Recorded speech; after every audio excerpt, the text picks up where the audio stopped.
The following program is rated TV MAL. It contains strong language and is intended only for mature audiences.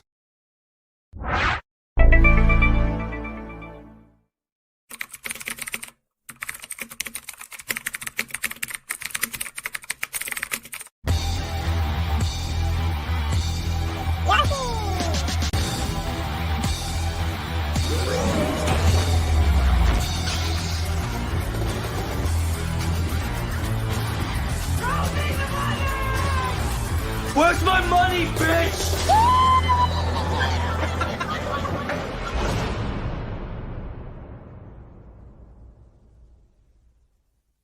I did not hit her. It's not true. It's bullshit. I did not hit her. I did not. Oh, hi, Mark.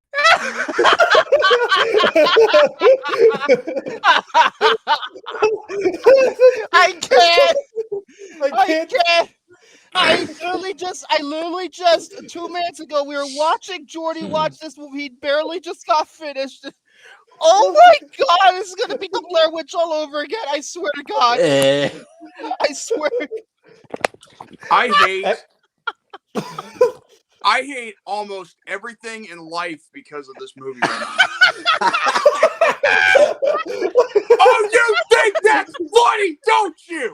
Yes, we do. Yes, we do. Tommy Wiseau is God. Well, I wouldn't go that far, but Well, if you thought my rant on Dragon Ball Evolution was bad, well, Jared Ross, I know you know the old saying, be careful what you wish for, because you might just get it. Wish coming out November, whatever, from Disney. I can't. Why? Oh god.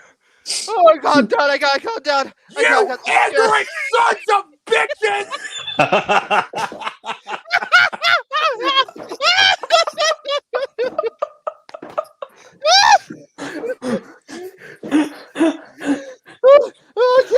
it's even funnier because you just finished it. Oh god. Oh god. Oh god. You're in trouble. Oh. Let's If you guys don't see us for a while, it's because we might be dead. Exactly. Yeah, and the cause of death is me. Wait, where's your gauntlet? Oh wait, you don't have one. Oh god. Hey, he'll get one. I just want to say before we go start, first of all, I'm wearing a fucking t-shirt that has Yoshi on it, apparently. Oh god, I hope he doesn't show up here. And number two, I want to say, since it's our 50th, I just want to say anybody who's watched this show over any period of time, I just want to say thank you for your support. We wouldn't be here if it wasn't for you. I'm just like, episode 50. This is other than 100 and 200, this is going to be one of our biggest milestones. And right off the bat, we're already starting off with a bang. Right off the bat, we're not even 30, not even 3 minutes in. This is gonna be amazing. And no trust pun me, intended. First of all, I want to say this because episode 49 last week, Magnolia, did not go the way I wanted to because internet outage on my end. Yes, I had an internet outage before I even started talking about the review. That's why Jordy actually invited me to come on Rant and Rave last Thursday to finish the review. And if you want my thoughts on that movie, you could go there. And 110th episode of the Rant and Rave podcast. Yes, 110th. So did you not have your thought? Did William get to talk and everything? And dude, the internet connection was cut off on him to the point where oh my god, it was outage. Like, listen here, it was so bad he couldn't even use LTE or 5G. It was that bad. Wow. Yes, it was that bad. It was really that bad. It was like an internet outage in his area. Yes, thanks, Optimum. Thanks, guys, you incompetent bastards. You're about as good as fucking Lisa. You're about as good as Lisa. Oh my god. This is why I have follows. Just so we're clear, that's also my mother's name, ironically. I mean, I'm not talking about your mommy. I know you're not talking about my mother, but damn, boy. I had to rename this episode at the last minute to we are in deep trouble because of the scenario that we're having right now. Yeah, everybody's in trouble, all right, and I'm not the one that's causing it. Oh dear. Victor, Yeah. You should have said we're in deep shit. Well, I don't know if YouTube would like that very much, so I'll just go with trouble. Would like that very much either. So. But yeah, this is one of those things where. What was I talking about? I completely lost track. I don't know. Right, the Magnolia review. Yeah. My thoughts there. I said all my thoughts I needed to know. But with that being said, if you want the short version of what I want, it's a fucking masterpiece. Paul Thomas Anderson delivered his magnum opus. I love the movie. I love everything about it. It's a brilliant movie. It's a brilliant fucking movie. It's my favorite Paul Thomas Anderson movie. I haven't seen every single one of his. I've never seen Hardy. I've never seen Boogie Nights. Don't care to see the master. I really want to see Boogie Nights. Out of like all of them, it's like I've got to see that one. Same here. I love it. I love the music and everything about it. Yeah, there you go. If you want my more thoughts about it, there you go. Watch that. But today we're gonna be more than making up for that incident. But honestly, right away with Jordy's reaction, we already made up for it. We already did. We're not even 7 minutes in. We already made up for it. People are dying in the live chat. Jordy Angie says Jose. Hunter's laughing. What? Oh, ew. That is me taking a piss on this fucking movie. Oh God, no. Oh. That's legitimately you doing that? Oh my God. Yeah, my dick is pissing in the toilet, which is me pissing on the fucking room. Well, be careful, be careful, Jordy. Hold up a second. Victory complimentary flush. There you go. There you go. Well, be careful, Jordy. You don't want to break the toilet like your feet. I can't. I'm just imagining, like, if he had a copy of The Room, it would, like, be in the toilet bowl, and then he would, oh like, my God, he would probably flush it down the toilet. And flush it. Somebody's pissed. Literally. This is going to be one of our greatest. I'm telling you right fucking now. But before I get started, I just want to talk to Jared for a minute, because we're going to discuss something that we talked about. Hold on a second. Okay, can I just say this real quick?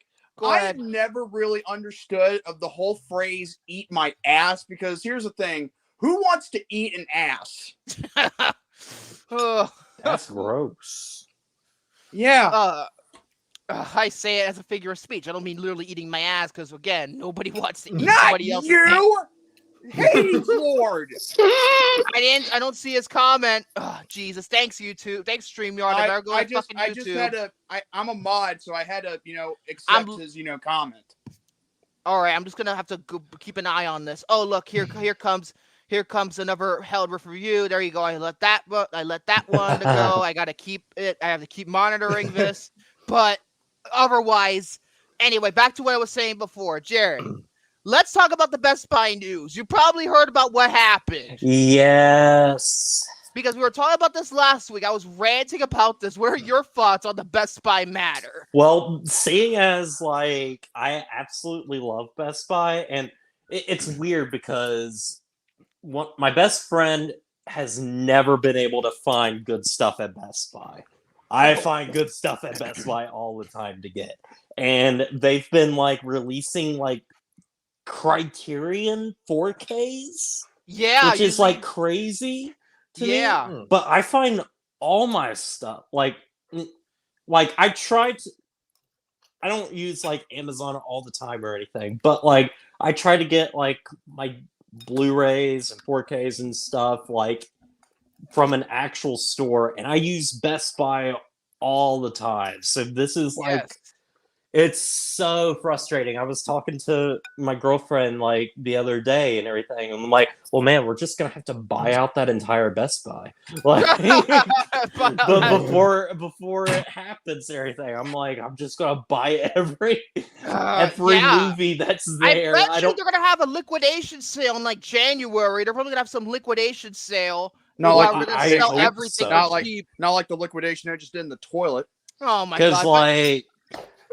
Because I've been finding like so much stuff. Like, okay, so I've talked about how my Best Buy has a big problem with stocking. Bringing out their stuff from the back. Yes. The stuff you're stocking. That's gross. But it's like they have the stuff there. It's just in the back and everything, and it's really annoying because you have to go on their website to be like, okay, listen, I know you have this, give it to me. But let's see.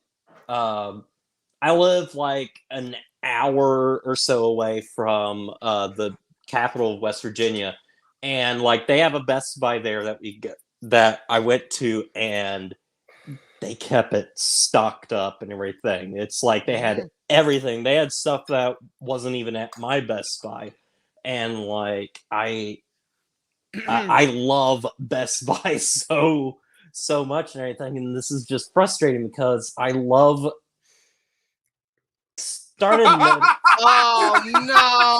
Oh no! Oh no! Damn it! You know what I think it is? I think it's Gary. He must be sabotaging the show because he's talking about Best Buy and how good it is. But as I was saying, like, I don't know. I use Best Buy all the time, and I love physical media, and like I know it's dying and everything, but at the same time, it's like stuff like DVD sales are still okay enough and everything. The sales are very good, particularly like stuff like Prey. It's been selling well. Speaking of which, you just saw Prey. He had this forced 4K test of he recently got into the 4K trade. He tested out Prey, the disc that came out not too long ago for that, and that's selling well. But after this episode, we're all gonna need a Prey. It's like you're gonna need a Prey. I wish the room was on 4K. I'm saying that right now. Yeah. No, I wish the soundtrack of the room was on vinyl. Oh, make it happen. Do you people understand that I'm not laughing right now? Oh yeah. Yeah. Oh yes. I'm aware of that. No. I'm gonna slap the bitch out of someone tonight. Just like I want to slap the bitch out of SSS Sniper Wolf, you know. Oh god. Oh god. And her effing, raggedy sister. Screw her too. Raggedy Ann. Where's Andy? Oh, Raggedy Ann. I like that doll. Okay, I'm going to do this for Uriel because, again, and folks, do not be offended when I say this. Well, but isn't Faggoty Andy and on the Raggedy Ann? Oh, Jesus. But, yeah, Best Buy, let's just put it this way. Walmart's going to be probably the biggest. Wait. Okay, Will Smith. Oh, my God. No, Will Smith. Not Will Smith. No. No, I'm talking like actual smack and not having to, make a scene at the Oscars saying, keep a wife staying out. I'm fucking mouth. No, I'm just gonna simply slap the bitch out of those two sisters because, man. Oh you know God. what, folks? I'm just gonna be straight up honest with you. I'm calming down right now, considering how I just got through watching the film we're gonna review later tonight. But let me just say this. After they're done giving their little, their thoughts on the movie, I'm not just giving my thoughts. I'm giving everything in the negative manner because, again, I'm just going to say this right now. You're not wrong. You're not wrong. You're technically not wrong. I cannot begin to fathom into words of how much this movie irritated and annoyed the hell out of me. You're not wrong. You're not wrong. It's considered one of the worst films of all time. It's just that. Yeah, but yet some people say it's bad, but it's good. Okay, it is so bad it's good, at least for us. Oh my God! Okay, you know what? Stop! We gotta stop before we get ahead of ourselves. We gotta wait. I am sorry. I'm just saying this for the final record. When we get to there, I'm not holding back, just like I did with Don't. Give it all. Give it all. I would rather you give it all than say nothing. I would rather you give it all than say nothing. By the way, if anyone thinks that I'm trying to be the Gary for this episode, just so we're clear, I am my own person, and I know how to use my own voice just like Gary and Romy and everybody else in this community. So anybody who thinks that I'm going to be the Gary for this episode can f*** off! Okay, here we go. All right, back to what I was saying about Best Buy. I'd rather just nowadays when I'm going to buy stuff on Amazon, eBay, maybe Walmart. I bought Scream 6 off Walmart. So, you might as well. Wait. Do you think this is worse than Lady and the Tramp?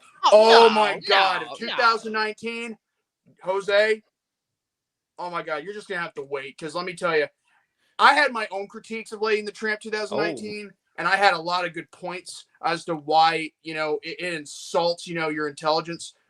But I will say this, though. There were some parts that were good, and it's some, not all. But still, we'll get to that when we cross that bridge. I forgot that remake almost Hot existed. take. I didn't mind it. I'm with Victor, but at the same time, I forgot it existed, like William. Well, it's like one of those live actions you heard about, but forgot existed. Well, I knew that the remake of the Lady Tramp existed, but I just forgot about it. I mainly remember because it launched with Disney Plus, came out the same day. Right. But here's the thing about the movie. That movie's very forgettable. It's mediocre, but I take it better than most of the Disney remakes. Ooh. But we'll cross that bridge when we get there, if we get there. Well, we're gonna get there because after all, I'm not staying here for 3 hours. Hollering and yelling and bitching and screaming the whole entire time. But that's what we do best. That is what we do best. That's what in my case, I like to rant and rave. Ah, here we go. IP. That's the show we can't use the name of. Oh my, that's what we do best, right, Jared? Let's move into. I'm gonna go first because I'm going to take us all back to a nostalgic time in our past, and I'm going to be talking about some of my favorite moments from this show. I'm gonna use this as a beginning of discussion, I guess as a full-on discussion. And so my personal favorite moments, and if any of you guys want to say what your favorite moments of the show are, please feel free to do so, both us here and in the live chat. Please feel free to do so. So I'll just go ahead and get started here. And I'm going to start off with the second episode. And this is when Jordy was a guest. He wasn't a full-timer yet. That's reviewing Star Wars. My mom first told that story about. That's exactly the moment I pinpointed the Jaws story. That's the first time we ever heard the story. And we were all laughing, and especially the whole thing about the Jaws re-release in IMAX. And her reaction to that, and the shark jumping out the screen potentially. So that's one of probably the first really memorable moment when we started off. And by the way, one new rule of thumb here in terms of my favorite moments: the Dark Age is not going to count. That's my only rule. The Dark Age from episodes 10 to 15. That means Oh wow! Might as well. It didn't last it. very long. You might as well just snap that Dark Age out of existence. Yeah. So what do you mean by wait? What do you mean? Dark Age when the person we don't talk about he was on. I'm doing imitation of Thanos. Yeah, let's block somebody on the air. I'm still not over that. So hey, look. We even use that as a running joke with you, and yet I can understand. I mean, the guys over on both of us do it all the time, and I don't mind it. I don't mind it. Hey, and now if anyone doesn't understand where they got that joke from, now you know where it is with this show. So yeah, now my next one is the episode 4, which was in its entirety. This was the North rant. One of the worst fucking movies I've ever seen in my entire life. North makes the room look good. So thank God you don't have to review that one, Jordy. Seriously, you better be counting your blessings. How about you not reviewing North with us? You better be counting your blessings because shit. I North count is my even blessings worse. every day, son of a bitch. What are you North is an even worse movie. This movie. I should also mention. Just calm down. Just breathe. Okay. Save your shit. I was about to say something the too. North That is one of the most notorious moments of our entire show because Hold on a second. Jose just said dark. Dark Ages like Saslov. Oh, fuck him too. Ooh. Fuck You know him what? too. That is, but that's true. But yeah, that rant, David was dumbfounded. This is when David was hosting the show with me. He was the main host. I was not the main host quite yet, even though the show was technically my baby. I didn't start hosting until the Dark Age. But but he was like at a loss for words. Ibarra was mentally drained as well. I was just ranting over and over about how stupid the movie is. Anyway, number 5, the next one after that, the Sonic the Hedgehog episode. And this was not the review of Sonic. This was actually the Ibarra's Descendants prequel rant, which I think is iconic. It's iconic. Yes. It's like, yes. Look at the costumes. You gotta be. Wait a minute. Hold on. Your Descendants has a prequel now? Yeah, it's going to have one. Yeah. It ain't out yet. I am not joking. It ain't out yet, but it's coming. Why would they? Okay, let me guess. Next thing you're going to tell me they're going to have a sequel trilogy, right? I hope to God not. Then again, one of the main guys who did. And you're telling me that there's going to be a prequel to the Zombies trilogy? I don't know. I don't fucking know. I don't know what they're doing with that. Next one is episode 6, which is iconic for an entirely different reason. Yes. The Bourne Identity. Jump scared by the assassin that was trying to kill Jason Bourne and Marie. And his reaction, and to the point where he got pissed off when I mentioned it, and he gave it a 3 out of 5 only for that reason. This is I got a 3 out of 5. Film in peace, and this is a 3 out of 5. I only want to Yeah. I mean, it's not an A++++. There you go, Jared. Next one. The Enchanted review in episode 8, where I pretty much sabotaged everyone. I specifically, when Ibarra and David and I were watching this movie, I played a little bit of a heel. I said I didn't like the movie. I thought it was overrated. That was not the case. I liked the movie, but I was playing a character to them. When I was reacting, we were watching it, and then we reviewed it, and at the very last few moments, I told them I was lying. That reaction, especially from David. Oh my God! He got so mad that he went to bed afterwards, and then he was. So basically, you worked the audience. Like, yes, I worked the audience and I worked them. Hold up, I'm about to do an impression of David. Basically, you're just like Chayton being, or actually Christian Cage being Chayton 2.0. You worked everyone. Yeah, I worked everyone. But it was so funny, and to the point where even at the end of the show, I didn't even get to say goodbye. Like, he cut off the fucking episode right before I was about to go to the outros. He just cut the episode off. He cut it off. He did. Did he think you were serious? Huh? Yeah. About me liking the movie? Oh, yeah, absolutely. He pretended to go to bed. Oh I remember I liked the movie. I just played a character. I worked the audience. I worked them. It's a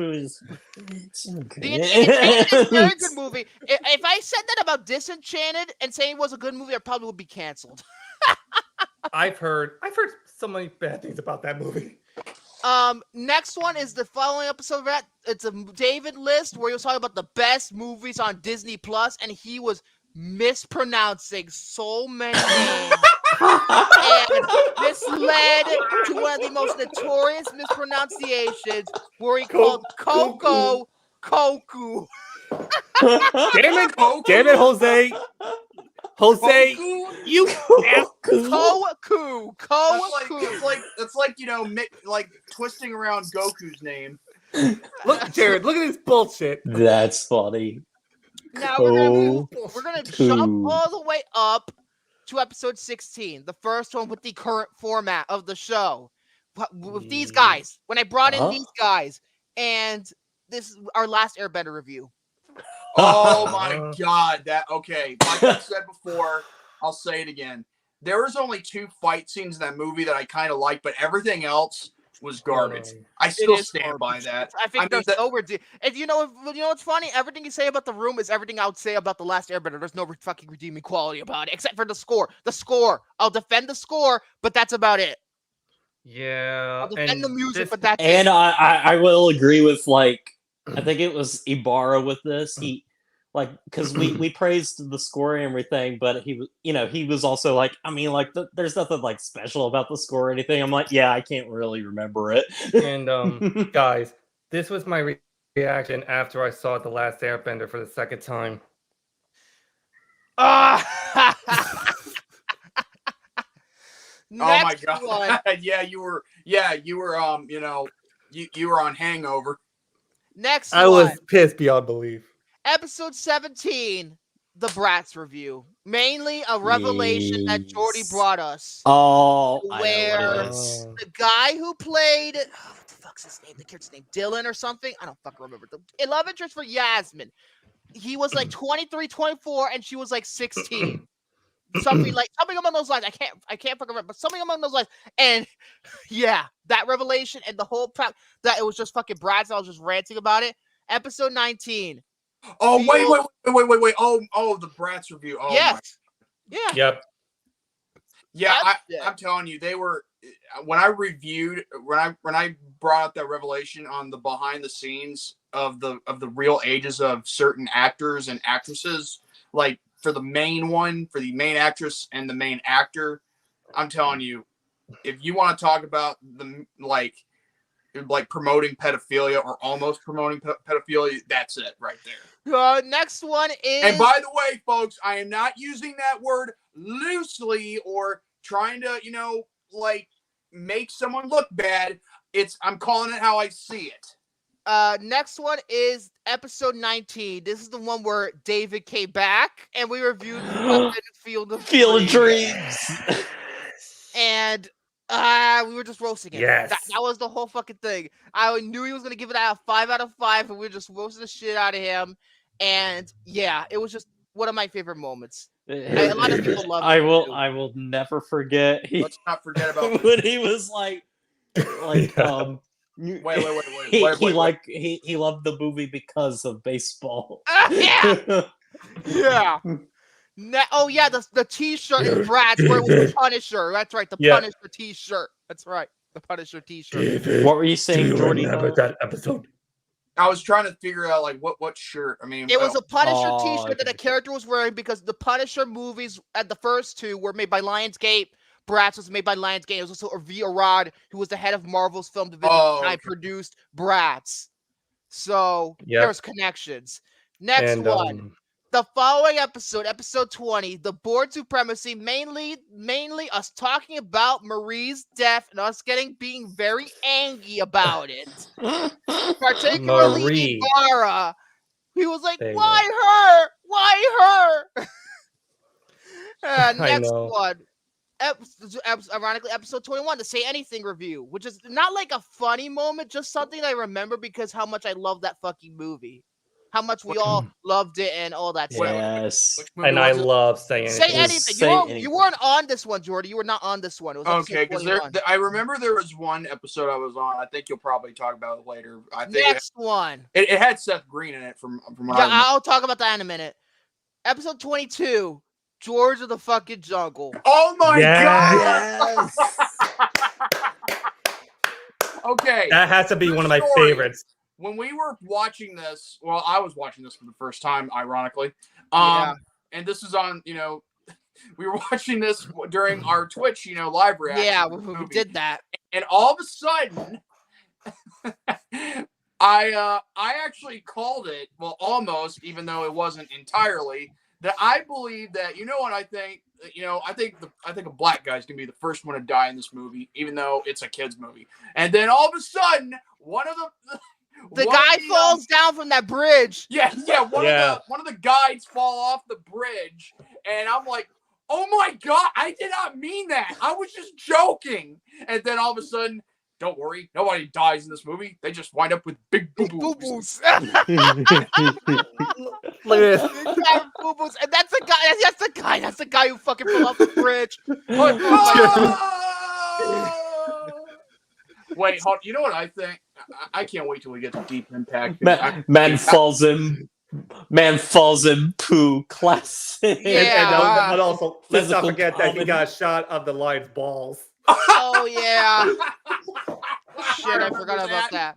I was playing that, and when I paused that part, I'm telling you, it's like, man, like, now I understand why lions don't wear underwear, because after all, what kind of underwear would hold those set of testicles? And that was also during the time when Vic, myself, and Ibarra were about to finish, I think it was the last few episodes of 24's It was season. right before. Oh. And we never It did one was. since. Goodbye. Yeah. If we Lost would have been fucking funny, but you know what? I watched Lost by myself and I cried at the end, and I had that whole experience. I can't stop. Yeah, shutting that'd be the fuck up really about. weird. Like everybody But sitting around speaking of which, crying. William, have Episode you 12.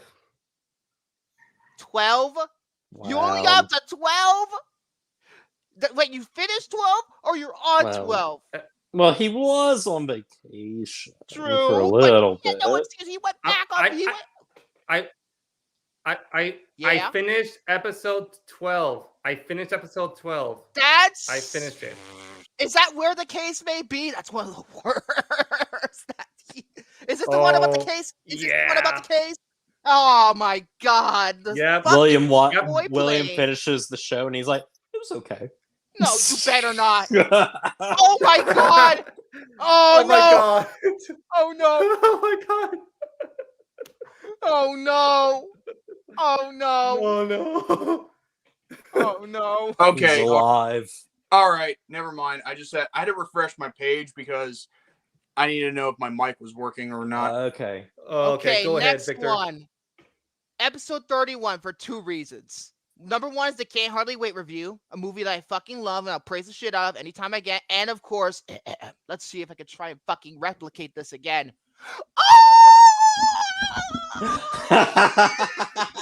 Oh yeah, at the end of it, Yeah. you're like, I forgot that was the episode.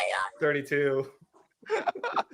Then speaking of that, the Jordy McGuire review in episode 32 because I talked about my favorite movie. And every time I go bowling and whenever I get a strike, that's when I say, "Show me the money!" Next one is episode 38, the Jaws review with Jordy's mom getting her guest spot in, telling us about the story, her experience. That was fantastic. Yeah, I mean, legitimately fantastic. fantastic. If you thought the story being told once was good, the story of her seeing Jaws is even better twice to hear. Yeah, and it's more in depth too in that one. Too. More in depth about her experiences with Jaws. So, wait. Did Jordy just turn into John Cena? Oh yeah, you can't see me. I get it. Next one. The Blair Witch Rant, the 1-year anniversary, episode 39. That was a good one. That was probably the one where, funny enough, that we're mentioning that because this episode's probably going to turn into that same shit again. It's probably going to happen again. Because, oh boy. Next one, episode 42. Not because of the Baby's Day Out review. Ironically enough, episode 42, what does I remind you of? The Hatch. What is the last number of The Hatch? 42. And what did I do in that episode? I talked for nearly 90 minutes about Lost for the first time, and I outed myself. And look what as a happened to Lost me. fan. And look what happened to me. You don't even know about The Hatch yet. At least I don't think. But you. By the way, Victor, no spoilers.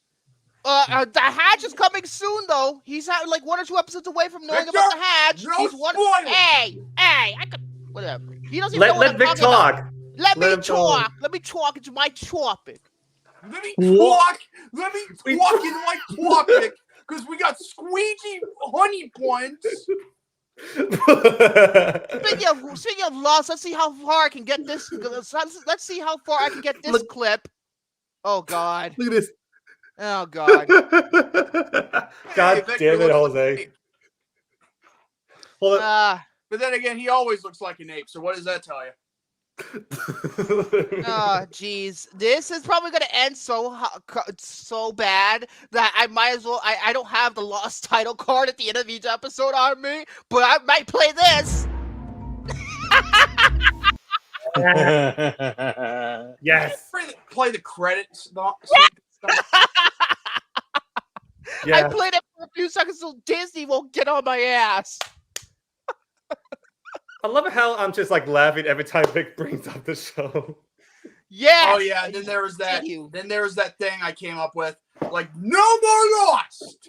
No more Lost. You want me to play it again? I'll play it again, bitch. I'll keep playing. I'll keep playing it. No I will more play it. Play it. You already played No more it. dancing. Play No it. more. Play it. In fact, as far Yes. as music goes, Yes. I don't want to hear that Yes. piano music ever again. I as long wish as I live. had the music, but I couldn't Oh, find. you'll be hearing more. But yeah. And the last one I have, but anybody could discuss their favorite moments here. And our host will meet us and the live chat. But this one I wrote down. The last one I wrote down. Episode 44, the basketball review, because basketball was something special. Very, yeah. I still think about that movie. I love to hear David I talk do. about baseball. We have Gary do his impression, going, "Oh, basketball! I love my base and my balls." Oh my god. Well, yeah, he liked to hit them balls only in their wet dreams, according to That's the ones I have. If anybody else has theirs as their favorite moments, go ahead and do so. If anything I forgot, let me know. Dude, speak now, forever hold your peace. You got any favorites? Oh, okay. I just thought about this like when I was at work, and I was looking back.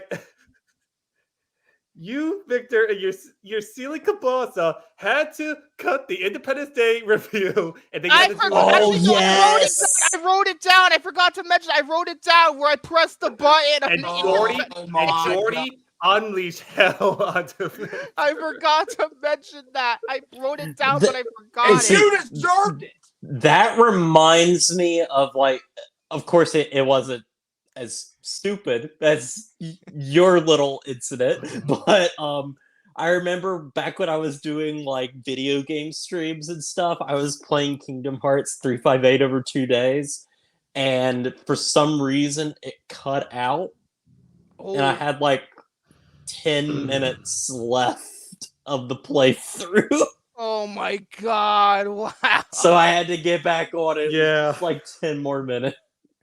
Oh, Jesus. And another one I forgot about the Zaslav rants. That's pretty much That's like...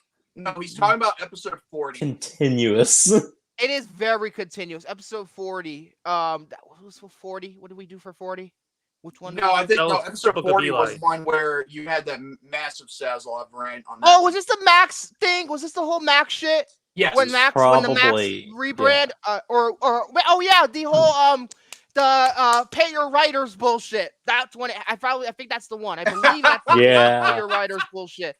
I remember that. It was when they were getting pay your writers. Pay your writers. Yeah, that is, and he got booed out of the fucking building. You know what? Maybe there should be a new chant called this: "Pay your wrestlers, pay your actors." You're still suffering. Anyway, shit. This was a small little moment and everything, and I can't remember what the episode was before this, but I remember like it was because like back when it was going to be like my final episode is like full time and everything. And look how that turned out. Well, and then it was like, okay, we were spinning the wheel and we're like, all right, what is Jared's final one going to be? And it was Baby's Day Out. Oh, right, it was Baby's Day Out, and that led to the whole Lost discussion. I can't shut the fuck up. And probably for my birthday's coming up soon, I'm probably gonna buy myself some Lost merchandise. I'm gonna buy fucking t-shirts. I'm gonna buy the fucking book. Let's not forget about about the episode when we last saw Ibarra here about Deep Impact. Deep Impact, and the fucking the guy in the fucking in Central Park when he's fucking reading the newspaper and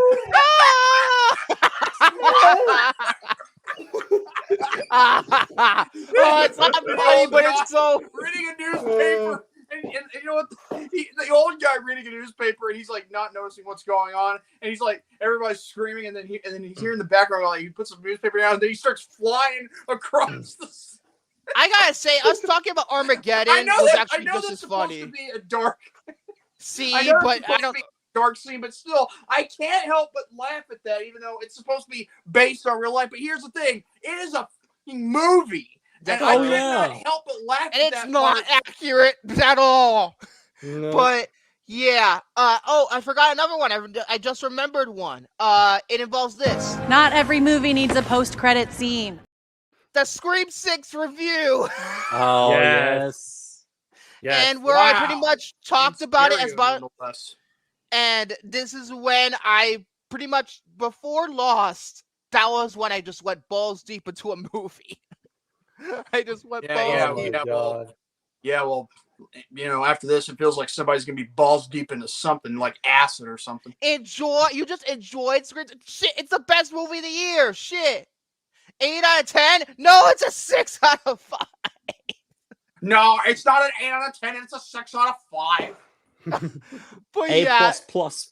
Yeah, it's A plus. Okay, Lucas. Yeah.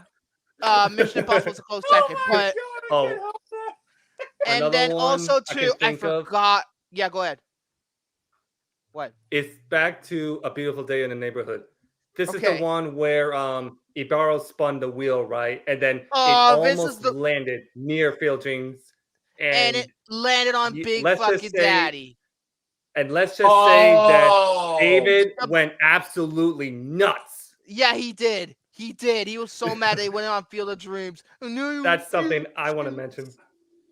And that was the last episode before the Dark Age. Nice the Dark Age don't count. Hold on a second. Let's not forget, like, during that time, there was a bit of an issue in the live chat on that particular episode. Which one, 9? No, the one when you were viewing a Big Daddy and then... That's the start of the Dark Age. That's the start of the Dark Age. I don't mention anything from it because pretty much I pretty much disowned those episodes because of... I need to watch those episodes. I need to inspect. May God have mercy on your soul if you do. Oh, Jared. I'll review those episodes. May God have mercy on your soul. How about I watch those episodes and the next time I'm on there, I will rank them best. Oh, no. Jared, why would you do that? I will say there was one moment in the Dark Age I loved. The Kindergarten Cop reaction. Not the review, not the actual episode, but it was just me, William, and Ibarra just watching Kindergarten Cop. Just shut up! Fucking laughing our asses off because that's a brilliant fucking movie. So, and the next one I want to talk about is... I hereby discharge you from duty. Yes. Have we not had enough of that clip already? I haven't played in a while. I legitimately haven't played it in like 10 episodes from now. I showed restraint. It's the 50th. It's a milestone. Cut me some slack. This is the only time I'm playing it. I'm going to cut you, all right? No, you're already going to cut me after this review, Don't damn worry, it. Victor. I'll be on your side. But yeah. Next one I'm thinking of. Shit. What else could I think of? I'm messing around. I'm not thinking of. Oh yeah. The letterbox reviews that the letterbox reviews, and I'm gonna mention my Amazon reviews. Yes, the Amazon reviews, especially when somebody was praising Biodome and called it calling Pauly Shore a genius or something. I forgot. And about how Dirty Love, Jenny McCarthy is a fucking genius, and I liked the movie because she was hot. Yeah. Fuck Dirty Love. I actually like the clip where the SWAT team's going after the brothers and the blonde British chick, I think. Oh, the Transformers, the first Transformers. It's Australia, not British. Australia. Speaking of Australia, Claire Littleton from Lost. They took away my baby. Nah, another one is when I think Jared was going over a certain topic from the Over the Hedge review, and then he mentioned Cocksucker Blues, and my reaction was priceless. Oh, Jordy yes. was laughing. So yes, that was like a documentary or something. No, it's Craigslist! What was that topic, Jared? That was like... Was it controversial movie? I don't even remember. Was this the one where the movie... oh, wait. Got another one. I got another one. The whole Empire's in the deep shit. I think it was during that overhead. I'm not sure if that's what you're talking about. The reaction to the trailer I had for Empires of the Deep. Yes, Oh that God, that movie that was like super expensive. Was it China? Yeah, it was Chinese. It was filmed in China. Although it had like recognizable actors because they wanted to get massive deal. Hunter. Oh, it was like unfinished movies Yeah, it was or movies that. Yeah, Okay, it was so unfinished. Hunter just said one of my favorites was from the Last Airbender episode where Jared was going over his best worst movies. Yeah, and one of them was The Room. If you look, one of them was The Room. Oh yeah, boy. let me ask you something. Who put The Room in the wheel? I did it. I made it mandatory. It was a special occasion. I told you personally. I didn't put it on the wheel. So you put it on the wheel, huh? No, I put it as mandatory because episode 50 was a big deal. We have to do a big movie, and Room. Like, this is a big movie. Oh my God! It's one of the most infamous movies ever made. Exactly, it is. It's one of the best worst movies ever made. I'm gonna take these hands and I'm gonna strangle each and every one of you. Hi, like, doggy. damn it! Why are you talking? Listen, one of my best friends bought this movie, and it came with a little photo of Tommy Wiseau, and he framed it. Well, And that's my that's a waste of money worth on a frame. And my DVD copy came with a little pamphlet that you could actually wear Tommy Wiseau underwear. Did it come with the photo?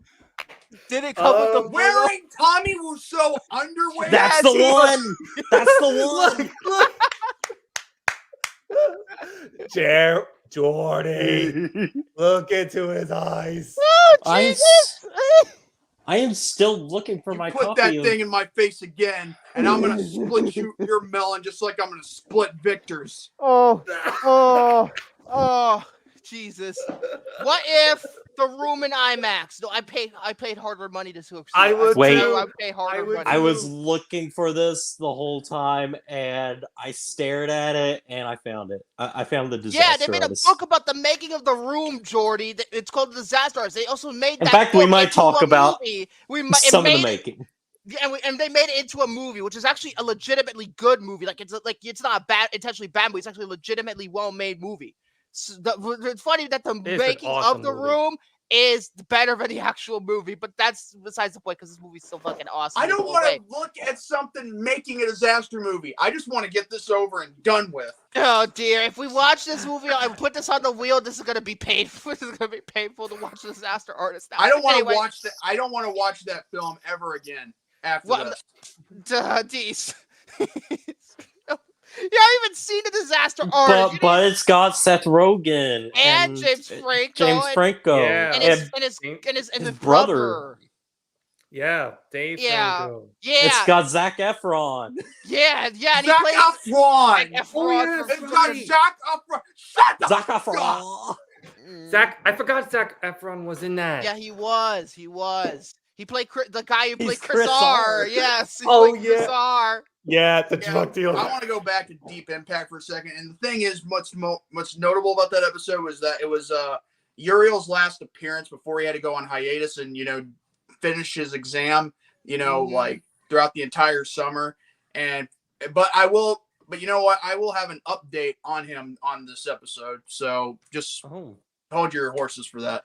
So, all right. So, anything else before I move to the next person? Any other favorite moments? Anything? I'm trying to look. I think my favorite moments is whenever I have a chance to roast you.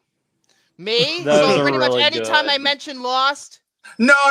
Just simply when I remember a couple weeks ago when I roasted you, like when William was on vacation in Jamaica, and I was doing this thing where, like Victor, why are you gay? Oh, right, the Jamaican shit. Oh. Yeah, that was in the Oh Brother World, though. Yeah, it's and that was my god, Oh Brother Art Thou, that was a great movie. Yeah, just and as good as The Room. Another one I would add.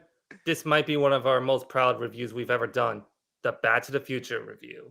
Okay, Back to the Future. I can actually part 2. You forgot we did part 2, bitch. I wasn't there for that one. Yeah, Yeah, you weren't. it was only No. me, Victor, and Jordy for part 2. And I'll Yeah, include we both of haven't done. those too. You know what's so sad? We haven't done part 3 yet because We haven't landed four on it. yet. We haven't landed No. on it. That's a crime. We'll I eventually know. land on it. We will. I really want to. Like, I haven't watched it. I haven't watched the third one, but like, I Mention really want to see 25A. it. Oh my god. Where's 25A? Hold on. Where is 25? Hold on. Is this my seat? Where's 25A?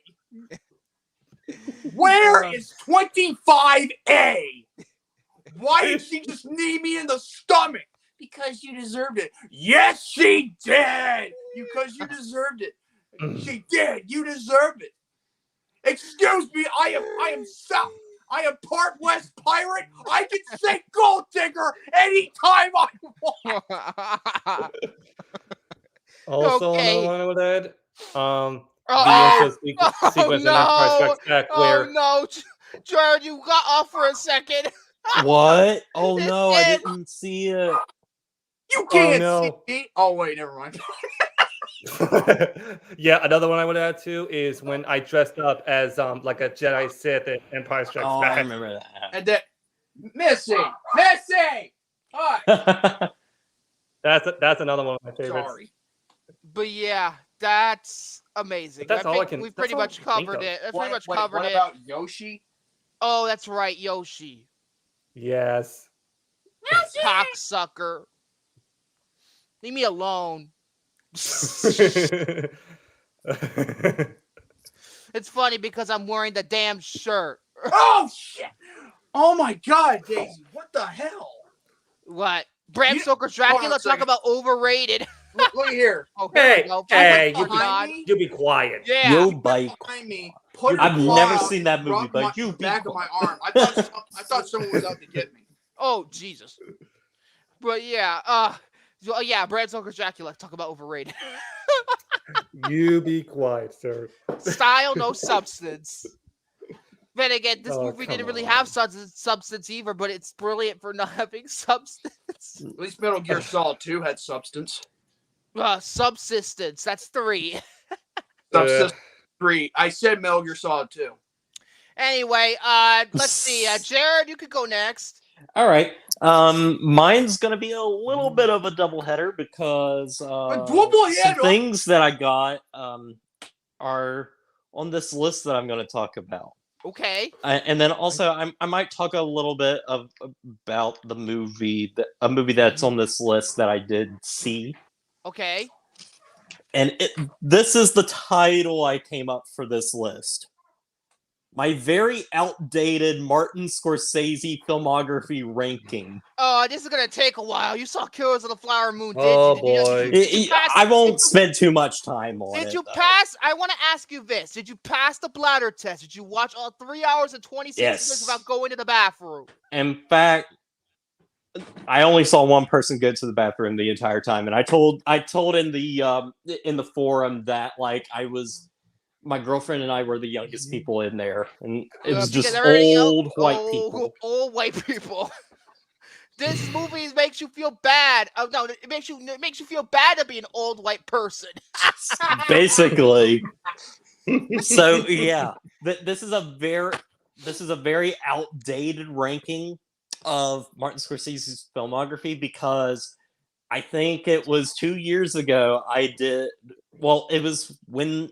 Yeah, I guess 2-3 years ago or whatever. It was when The Irishman came out. Oh, boring as fuck. I did a ranking, or I watched all of Martin Scorsese's filmography, and so since then, obviously, I've only rewatched like a few of them. So this is like a old list, but I put Killers of the Flower Moon in here. Like I'd have to do this, but I've broken them off into sections. 5 sections. Hold on. What is it? What is it? Sections? Sex, just like five times in this movie. So he's made 26 movies. I'm not counting his documentaries. It was 4 times, Victor. Like Last Waltz is not going to be in here. Oh, so yeah, that George Harrison one, that's probably going to be gone too. Yeah. So starting with, and I'll go through like some of these like very quickly because some of them I've not seen these movies in a very long time. So all right, go. Okay, number 26, which is at the bottom. Also, this section there's 3 movies. I put this section Hold on a as second. these Hold on a movies second. exist. Wait, what's that noise? What is that noise? Why are you clicking on the computer screen? That's not me. I haven't touched it. I know. Hand. Yeah. Don't hands off. Anyway. Hands up. Hey, you're guilty, William. I saw you. You didn't have your hands up. You're guilty. I didn't. You were typing. And Jared's probably doing this for his phone. I'm innocent, dude. No, I am innocent. No. Is there some other guy here that we don't know about? Hey, I have know. Atticus Finch on by my side, bitch. Oh dear, I have fucking Tom Cruise from A Few Good Men on my side, bitch. You can't handle the truth, motherfucker. One chance, Atticus Finch. One chance. Anyway, So, go ahead. Yeah, the first 3 movies on my list make up their own section of these movies exist. Oh. Number 26 is his second movie, Boxcar Bertha, which is what he made with Roger Corman. Oh, Roger Corman. It's probably some cheap-ass B-movie. It is. It's basically a cheap-ass B-movie version of Bonnie and Clyde. It made money, and it got his name out there. Well, I guess Roger Corman did something nice. I mean, he started Ron Howard's career and James Cameron and all those other guys. Yeah, listen, I love Roger Corman for like not necessarily his movies, but like just that dude loved movies and knew how to make them cheap and make his money back. Mm-hmm. And he got guys to actually be up and comers because of him. You know, number 25 is his very first movie, Who's That Knocking at My Door?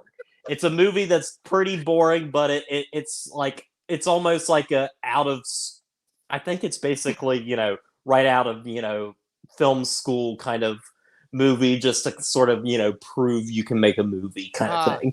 Oh, boring? So boring. Please don't play that scene ever again. Speaking of boring, number 24 is New York, New York, which is a movie I cannot remember. I heard it was like a musical and it was like not good. Yeah, I think when it was released, it had a bunch cut from it, but it's been kind of restored, but it's still just kind of meh. Now on to my next section. I call these there's 6 movies, and I call these movies are good, but just not for me. Okay. They're not for me. They're not for my mom or my dad or my girlfriend. Number 23 is controversial, and I remember stating this in the film forum one time. Oh no! And I don't remember. C.A. Cougar was like, "Really?" Speaking of the forums, Jared, I bet you had to see a lot of my rage in there, didn't you? I did see. Yeah, I hope it was entertaining to you while it lasted. It was entertaining because I was laughing. Yeah, but a lot of people won't find it entertaining. But then again, most people, when they see me angry, it is entertaining. So you know what? My suffering is everybody's entertaining. It's gonna give us views. If anything, we're gonna get views because of you. Because at least I'm gonna at least showcase why I'm a draw when it comes to ranting. Oh, draw. Anyway, continue. 23. I'm gonna put. I think it's Kundun. It's his Dalai Lama movie. Wait. And the reason I put it. Yes, Kundun. The reason why is I just can't remember anything from the movie. I can't remember if it's like. It's a Dalai Lama. I just can't remember anything about it. Wait, what? Cocoon? Kundun. It's K-U-N-D-U-N. Yeah. One word. It's about the Dalai Lama. And nobody remembers that movie either, so I don't think it would be controversial. To me, it's not controversial. I said that, and then I quickly made changes to it, I quickly made a change to my list like as soon as I read it. But so the next one is actually the one that C.A. Cougar was like, really, like, you're not like a big fan of this movie, and it is probably surprising because people love this movie. It's Casino. Never saw it. It just didn't do anything for me. Here's the thing, though. There's two kinds of people in this world. Ones who are Goodfellas people and ones who are casino people. I am definitely a Goodfellas person when you see how far it is up my list. Number 22, I remember Romy being like shocked I didn't like love this movie, but it's the Color of Money. Oh wow, The Color of Money? Jeez. With Paul Newman and Tom Cruise, and it's a sequel to the Paul Newman movie, The Hustler. Yeah, and the sequel's actually more famous than the original. I need to rewatch this one. This is one where I'm like, I want to rewatch this one. I think it's one of those ones where it's one of his more accessible movies. Yes. Like, it's not as gritty, it's not as grimy. It's safe and marketable, I guess. And then after that, I have Mean Streets, which is his first like crime movie. It's like a prototype to his types of like gangster films and stuff. And this was, I think, his first movie with Robert De Niro. I think it is, actually. Yeah. After that, I like the acting in this movie, but to me, it's just never been a top tier Scorsese film for me, and that's Shutter Island. Wow. Yes. That's so underrated. Much higher. Yeah. I like this movie. Which is why I put it like higher on this, like movies that just kind of aren't for me, but are good movies. I don't know. Maybe I need to rewatch it more. And this is even going to be more surprising with the next one. This is a film that I want to love so much. I want to love it, but every time I try watching it, oh no, what is it? It's Raging Bull, which is one of his which is considered one of his best. I've never seen it, but wow! I cannot believe that's not higher. Yeah, never saw it. Have no comment. It's one. It's like I really need to rewatch it. Like every time I rewatch it, I'm like, I want to love this. Please let me love it this time. And I'm like, I don't know, like something about it just doesn't do it for me. I cannot believe that's not higher. That would be in my top 10, but I haven't seen it in many years. So the next section after this, and I don't know if Victor's actually still there or not, but go ahead, I'll back him up on that. The next section after this, there's 7 movies in this section. I call this the underappreciated, overlooked, and great movies. These are all movies that I think are great and everything, but there's like underappreciated and overlooked movies in it. Oh, so it's kind of like movies that needs more attention than it deserves, right? Yes. Number 17 is one of the most kind of unhinged performances from Robert De Niro, and that's The King of Comedy. Okay, what did I miss? I'm just moving on to the next section, which I titled Great Movies, Underappreciated and Overlooked Ones. Okay, you mentioned The King of Comedy. That's all Yeah, The King of Comedy, which is... AKA Joker prequel. Yeah, it's one of Robert De Niro's unhinged performances. Boom! And speaking of Robert De Niro's most unhinged performances, number 16 is Cape Fear. Speaking of accessible Scorsese movies, probably the most accessible one because Spielberg produced it. Cape Fear is like Martin Scorsese took like a bunch of coke and like made a movie as if he were a teenager. Because it's insane. It is crazy. It is unhinged, and I genuinely love this movie, and I also love the original movie. Yeah, I heard the too. original's actually really damn good. I should probably watch the original before I watch the remake. 15 is probably one of his very much like one of his most underrated films. I think it's Ellen Burstyn and Chris Christopherson. It's Alice Doesn't Live Here Anymore. She lives in Wonderland. It's just a really good drama, and I know it like spawned a TV series or something. I think so, yeah. Yeah.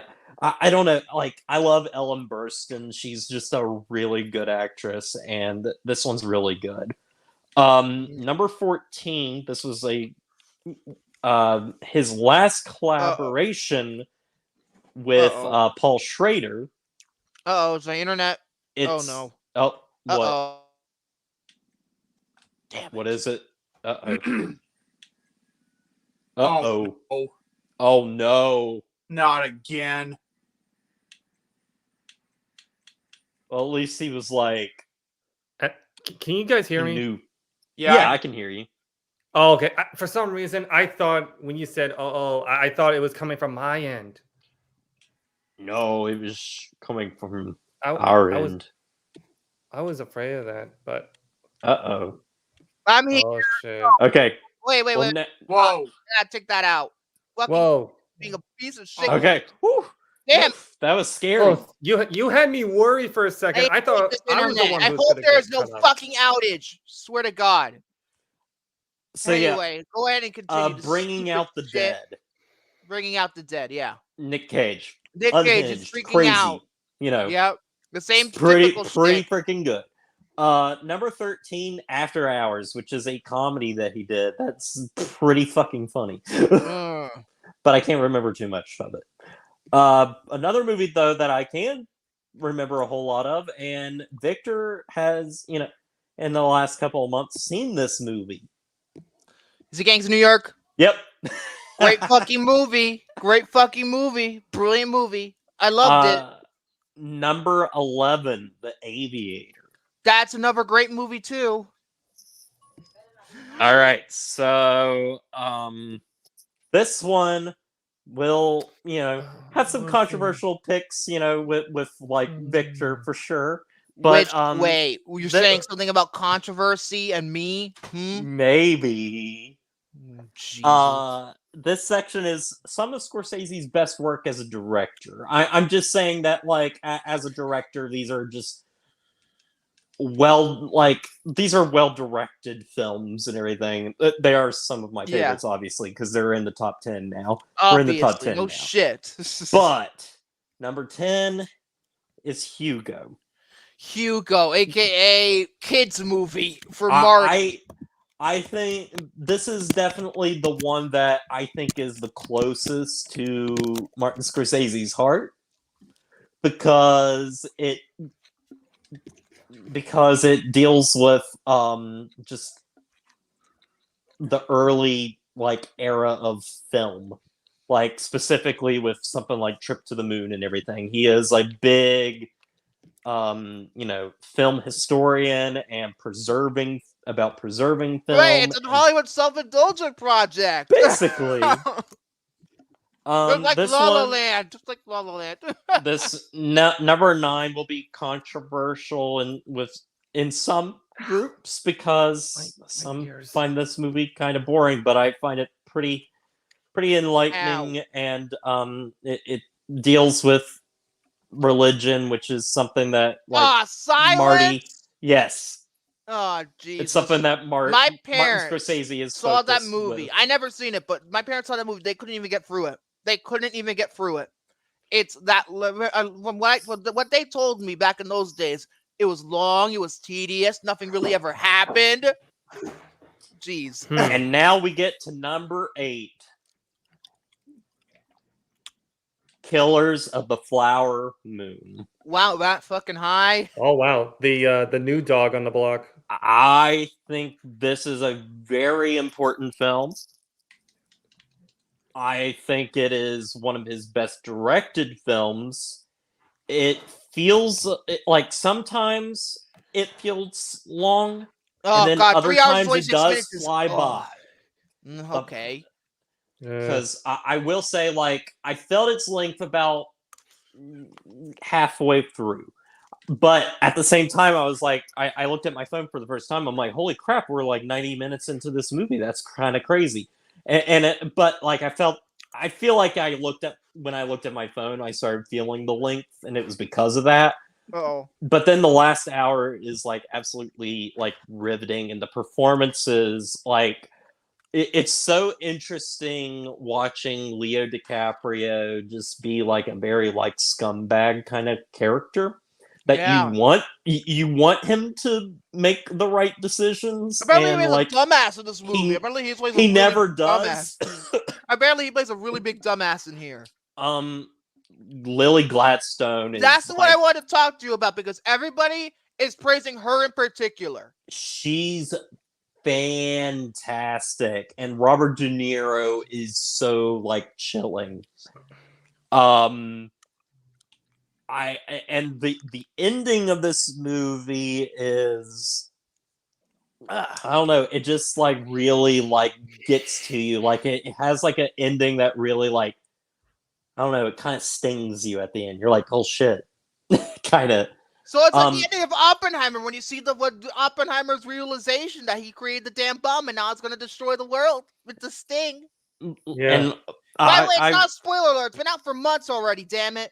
I'll also say, I'll talk about one little negative with a performance in the movie. And I don't know if you guys have heard about it or anything, but it has to do with Brendan Fraser. Oh, Brendan Fraser. He's awesome, though. I freaking love Brendan Fraser, and I've been so happy for him that like he has finally like come back, and like he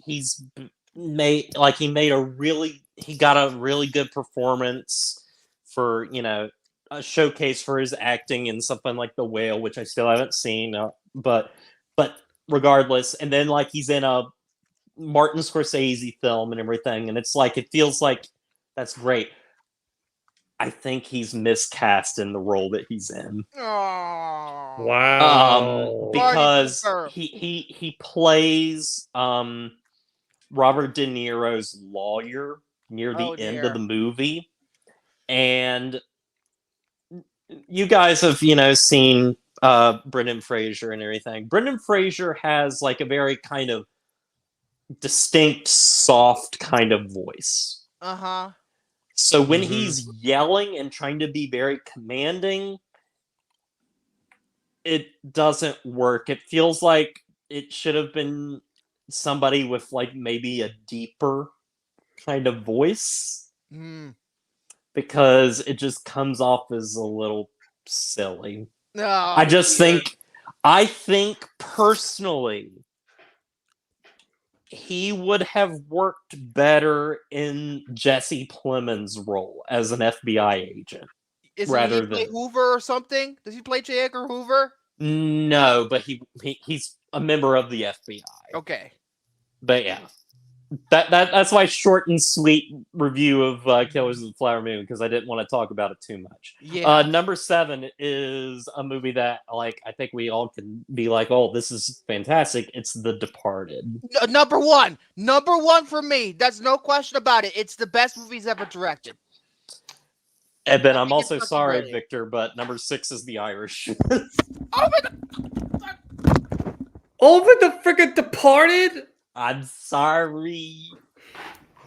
I just love Robert De Niro's performance in this, and I think the pacing is better than Killers of the Flower Moon, but some people disagree too.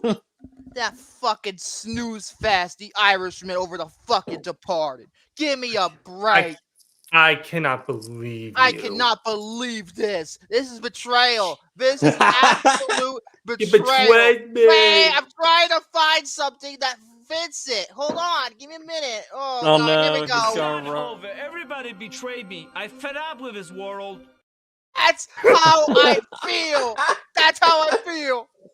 That's how I feel. So moving on, we're in the top 5 now. We have my absolute favorite Scorsese movies. Number 5, Taxi Driver. Yeah, I would see that. Oh, that would be my top 5 too, actually. Number 4, Goodfellas. Yeah.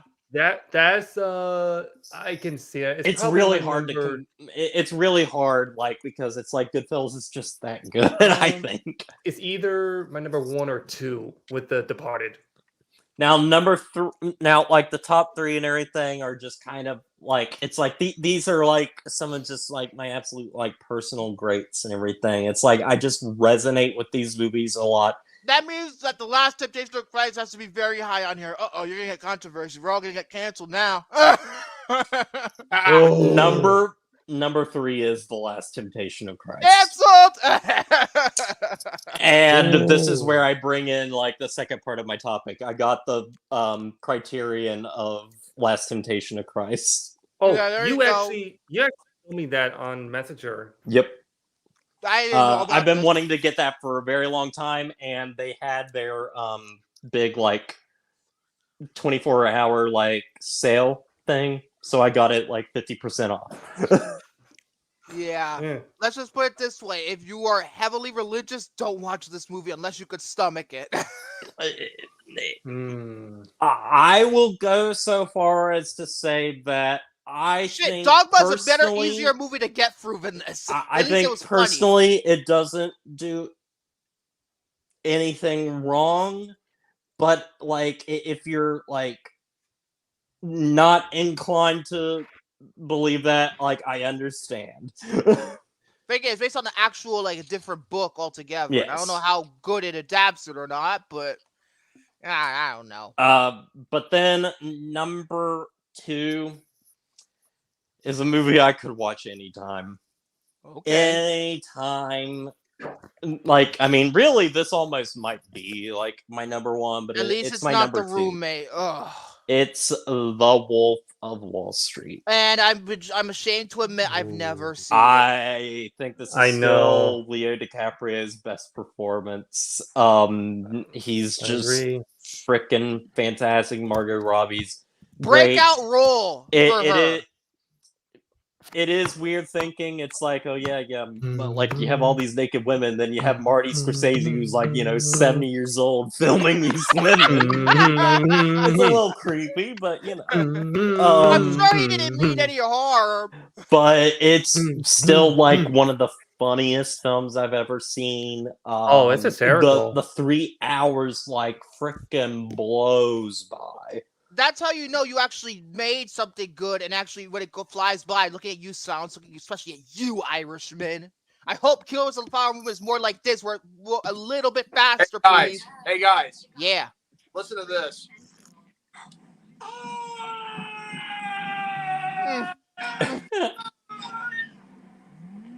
Did you hear that? Yes, I did. Yes.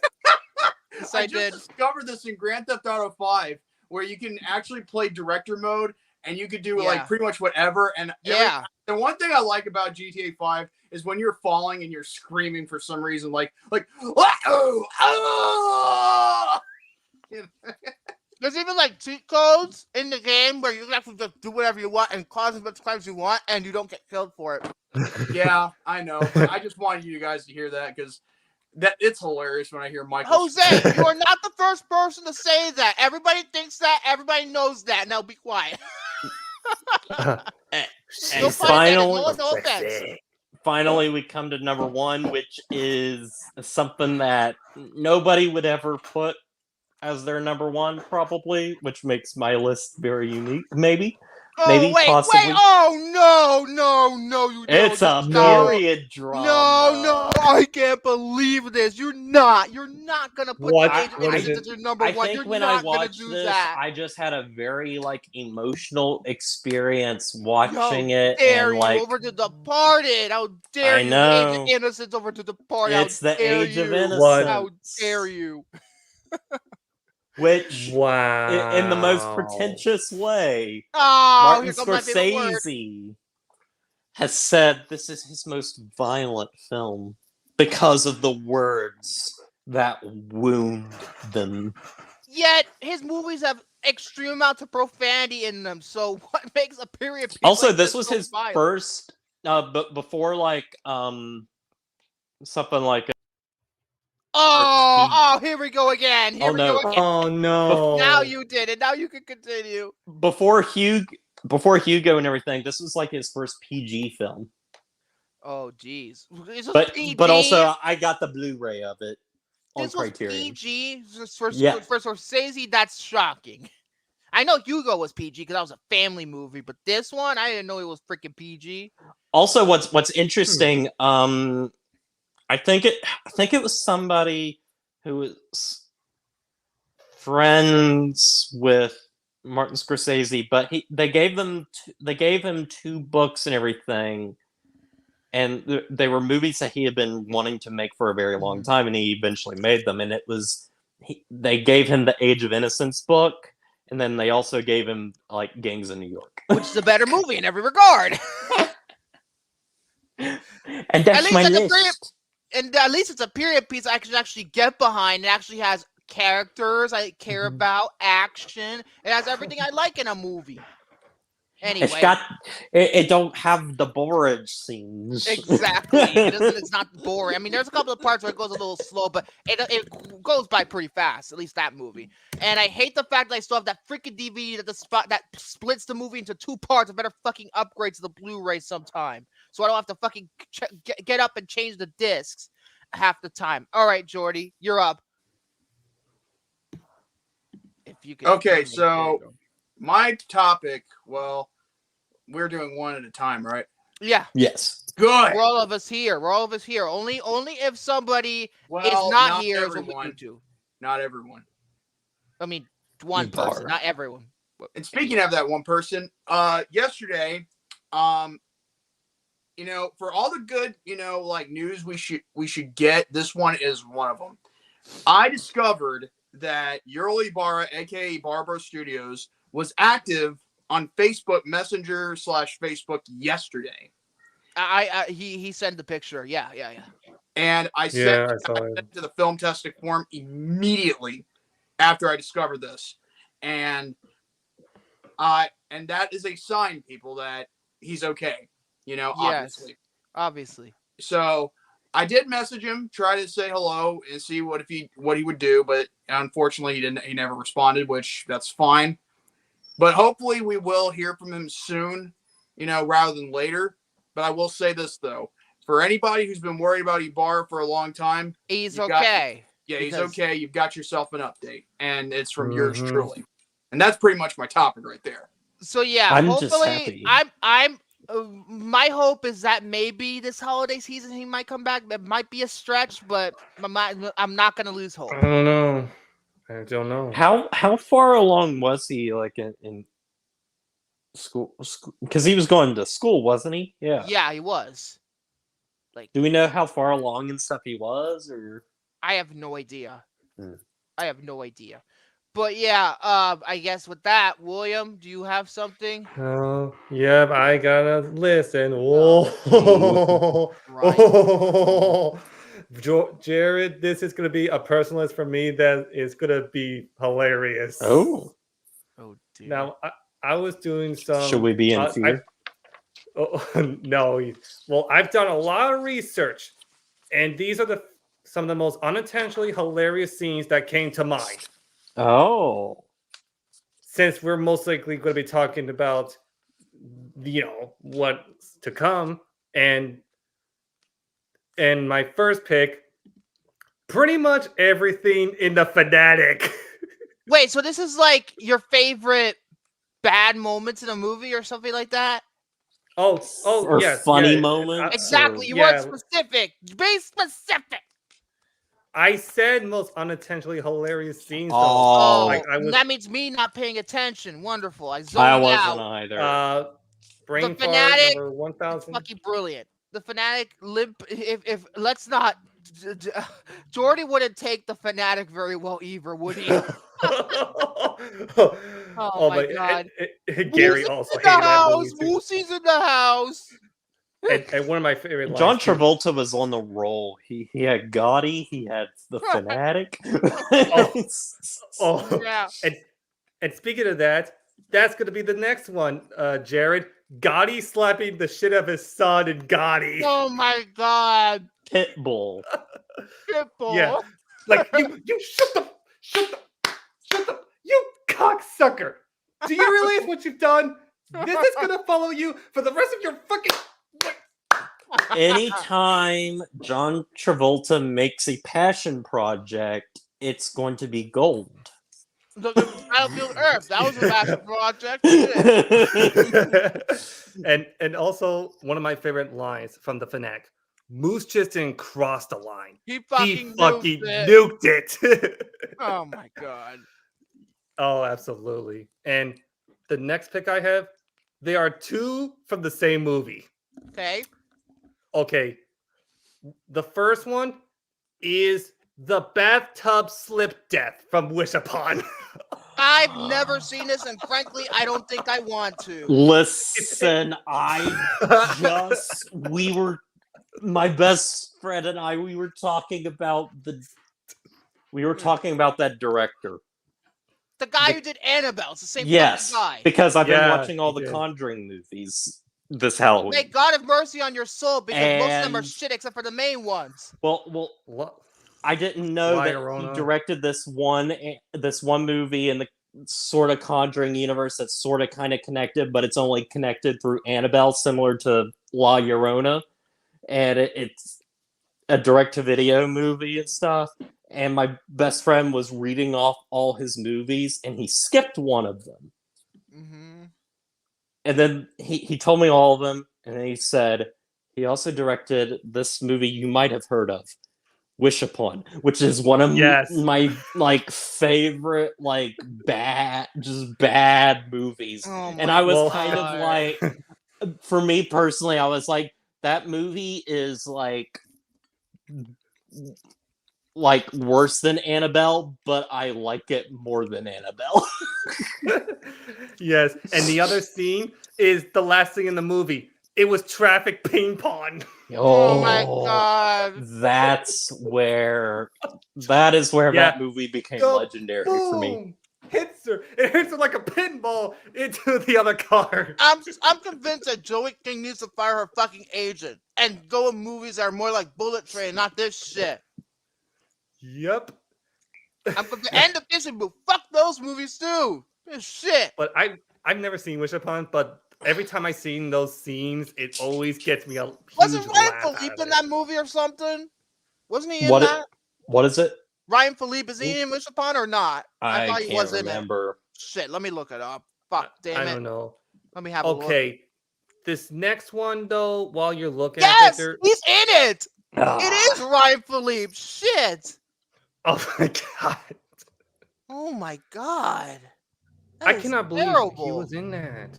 Wow. First, I know what you did last summer, and then this shit. Oof. Wait a minute. So, oh my god. Jesus. That is terrible. And there's a mid-credit scene in this fucking movie? Shit. There's a mid-credit scene? Yeah, there is. I don't remember that. What I understand. Shit. I don't. They wanted to attempt to do a fucking sequel. Wonderful. And that didn't happen. Gee, I wonder why. Huh. It was Meet Joe. It was exactly like fucking Meet Joe Black. Jesus Christ. Nobody saw that movie for the Meet Joe Black. They saw it because they wanted to see the episode 1 trailer. That's all. Yeah. And that was like one of the most epic trailers, back then. People really wanted to see that trailer. Mm-hmm. This next one, I knew this was going to be on here when I was making my personal list.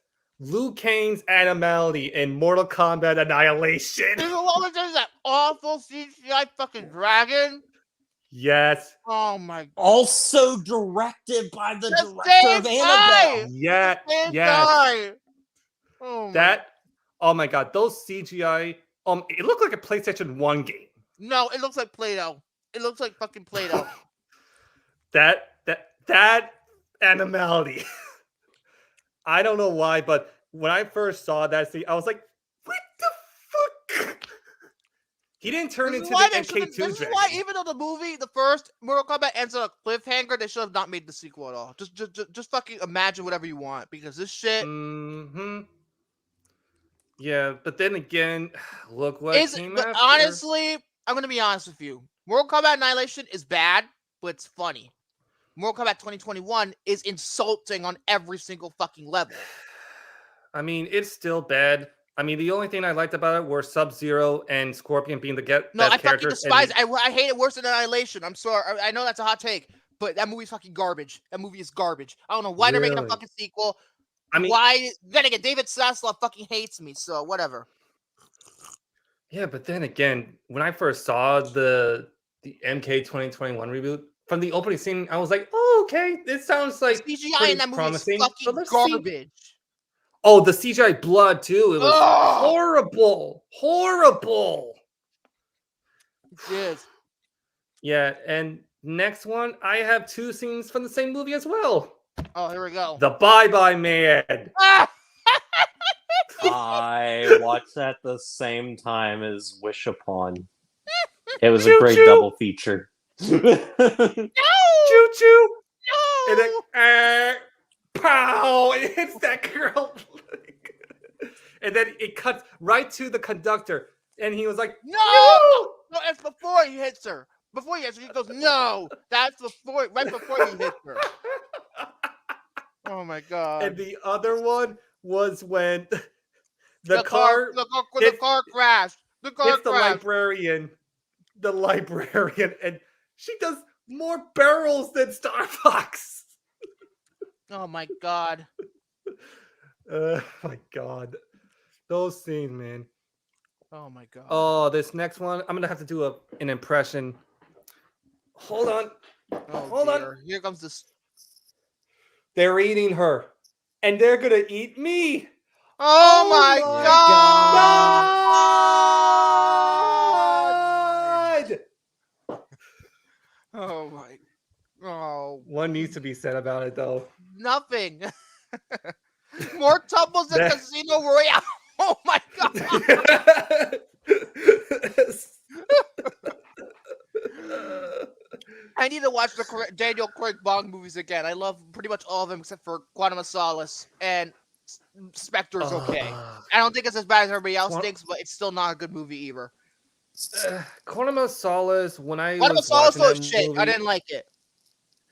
it was forgettable. It's half This a next movie. Thank the writer's strike for that one too. Shit. That's the reason why This that movie next- shit is the writer's strike. Next one, I don't think we need to have an introduction with this one too. Garbage Day. I have the fucking clip. Jesus Christ. Garbage Day! And then he shoots the guy in the head, and then he drops. Oh my god. Jesus. That scene is just wow. There's no words to describe that shit. Yeah. Next one. Holy shit. Bruce roars like a fucking lion from Jaws of Revenge. That's not Bruce. That's just Jaws' second cousin or something. And then he bounces on his tail and he goes. Well, the funniest part is Michael Caine having a dry shirt after he comes out of the water. That's the funny part to me. When he comes out of the water, like he's freshly dry and laundered. Oh Jesus. Next one. Every single thing from Plan 9 from Outer Space. Well, it's Ed Wood, so. What a great man. Oh, wait a minute. Why is the UFO, hanging from a string hanging? Oh, Jesus. Next one. Yeah, Ed Wood, yeah. Next one. Everything from the Manos, the Hands of Fate. Manos? Yes. Manos? I've still not seen that. Oh dude, it's hilarious. I mean, it's one of the most famous MST3K episodes of all time. Oh, dude, I saw this movie for my last Horror October last year. That movie is unbelievably hilarious. Yeah. Whew. Next one. No introduction here. Oh, not the bees! Not the bees! Oh my eyes! Oh my god, the Wicker Man's fucking glorious. I have to show my girlfriend that movie sometime because she cannot stand Nicolas Cage at all. She just does not like him. No, like you better seeing show her him in Vampire's movies. Kiss. You better show her a Vampire's Kiss. Like shit. Like, oh yeah, I'm a vampire. I'm a vampire. He was running around at night saying the same sentence many times, over and over. Go ahead. And you can also on YouTube, you can also find like 4-hour like videos of Nicolas Cage saying that same line. God. Next one, everything from the Wizard. Oh my! I fucking love the Wizard. I fucking love that. I really want to see California, California. I love the Power Glove. It's so bad. Ah! He touched my breast. No, I didn't touch her breast. And this is the game we're talking about. Shit. Oh my god. And the last one I have is a movie that I've been wanting to do ever since I added it onto the wheel. Oh boy. And it's every single scene in the one. Oh, the one. Oh my god. I am Yuma. I'm nobody's bitch. And you are mine. Stop ganging up on me. Not my fucking mother. I didn't put that one in. I didn't put that one in. And Hunter, how can you forget Jet Li using motorcycles as nunchucks? Oh my god, and the fucking soundtrack is ridiculous. Shit. You have fucking, was it Disturbed on it? Fucking Papa Roach and fucking what's the name of that? Drowning Pool. Drowning Pool. Oh my god. Yeah. That is a movie that I want to do the show at one point. Oh Jesus. Oh my god. And wow, that took a lot out of me. And that's it. And by the way, we're not doing any commercials this week. We're going right fucking to it. Oh. We're going right fucking to it. We're going right to it. And unfortunately, because of the fact that the room doesn't have a TV spot because it's only open in 2 theaters, let's just go ahead, just get the information out of the way first. Because then again, it's probably the best to do this because the room, I have a lot to say about it. So here we go. This is the moment you've been waiting for, folks, and the moment that Jordy's not looking forward to at all. As clearly see, he is. Oh God, here we go. The Room is a 2003 American independent romantic drama film written, directed, produced, executive produced, and starring Tommy Wiseau. Yes, the god himself. It also stars Greg Sestero, Juliette Daniel, Philip Haldeman, and Kara Minot. And it was released in, 2 theaters? 2 theaters, like a limited number of California theaters on June 27th, 2003. And the budget was $6 million, only made 4.9. The premise, Johnny is a successful banker who lives happily in a San Francisco townhouse, even though they claim it's an apartment in the movie, but that's besides the point, with his fiancée Lisa. One day, inexplicably, gee, I wonder why, she gets bored of him and decides to seduce Johnny's best friend Mark. From there, nothing will ever be the same again. 3.6. Yes. 3.6 out of 10 on IMDb. On Letterboxd, I think it's like a 2.5, 2.6 because a lot of people rated this movie 5 stars because they get the joke. That's why it's that high for a movie like this. Where do I? Oh, Alex! Alex! Yay! We gotta get to the actual review, and he's here. Hi, Alex. Alexander, look around. It is 11 out of 10, but Jordy, you should see the beginning. He was angry at. Oh, He was ranting about this movie left and right. This is gonna be one of our best reviews. This is gonna be Blair Witch. But where do I begin with Alex? Where do I begin? I approve your rating, Alex. I really Where do. did I first hear about this movie? I know that this guy's not, the best anymore. It's the exact same place that I learned about it. I learned about it when I was 10 or 11 years old when I watched the Nostalgia Critics review of it, back when he was actually good and not a hack. So this is where I found out about this movie. And my life hasn't been the same since. I mean, I've seen a bunch of clips over and over of this movie. I've seen the reactions in the movie theaters whenever they're showing this movie, people throwing the spoons, yelling stupid shit. It's basically the Rocky horror of the 21st century. That's pretty much what this is. And it's a better movie. Yes. It's a more enjoyable movie than Rocky Horror too. But I agree. This was the first time I saw the movie all the way through from start to finish. I've seen most of the parts of this movie. I've seen most of this movie in individual segments, but I didn't understand the minutia of the little details until this viewing.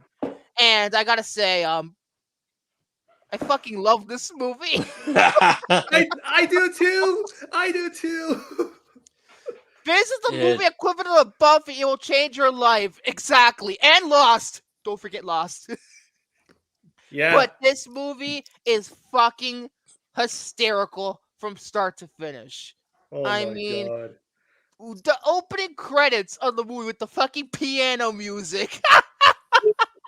And the first line that Johnny said as soon as he walked into his house, and he says, "Hi, babe. I have something for you." For you.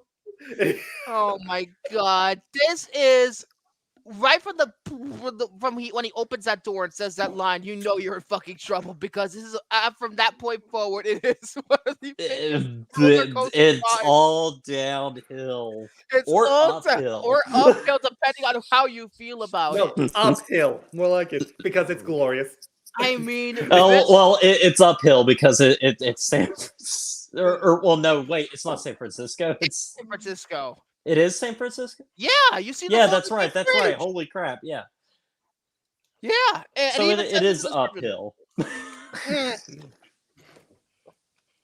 right from the moment when the dialogue is so fucking horrendously written, but it's so fucking hilarious. For example, I'll give you the opening, later part of the opening scene when Denny comes in, and he's like, "Nice to see you, Denny. I'm going to take a nap." And it's clear that they're going to have sex. Him and Lisa are going to have sex. And Denny just sits there, eats the apple, goes upstairs to pillow fight with them, and then asks them, "Do you have something else to do?" I just like to watch you guys. And believe it or not, those two. Two's great, but three's a crowd. Yeah, and believe it or not, for the folks who are first tuning in, those sex scenes were the very first things Tommy Wiseau has ever shot for The Room. Oh my God, that first one goes on forever. The music that they use in those scenes. Well, and also here's the thing: it's like they recycle sex scenes too. Yes, they do. They re-edited a sex scene and put it as the third or fourth one. And let's not forget we get to see a glorious shot of Johnny's hairy ass. Let us not. It's mostly apparent in like the Mark and Lisa sex scene and stuff, but like there's the audio of them being like, "Oh yeah, ew. I don't want to. You have headphones Lisa." On. That especially the headphones, and you have headphones on. Don't don't do it with headphones. It will make you shake really mad, violently. It was like, oh my god. And Hunter said this to me yesterday. And he mentioned this, that it was like rejected footage from an R&B video.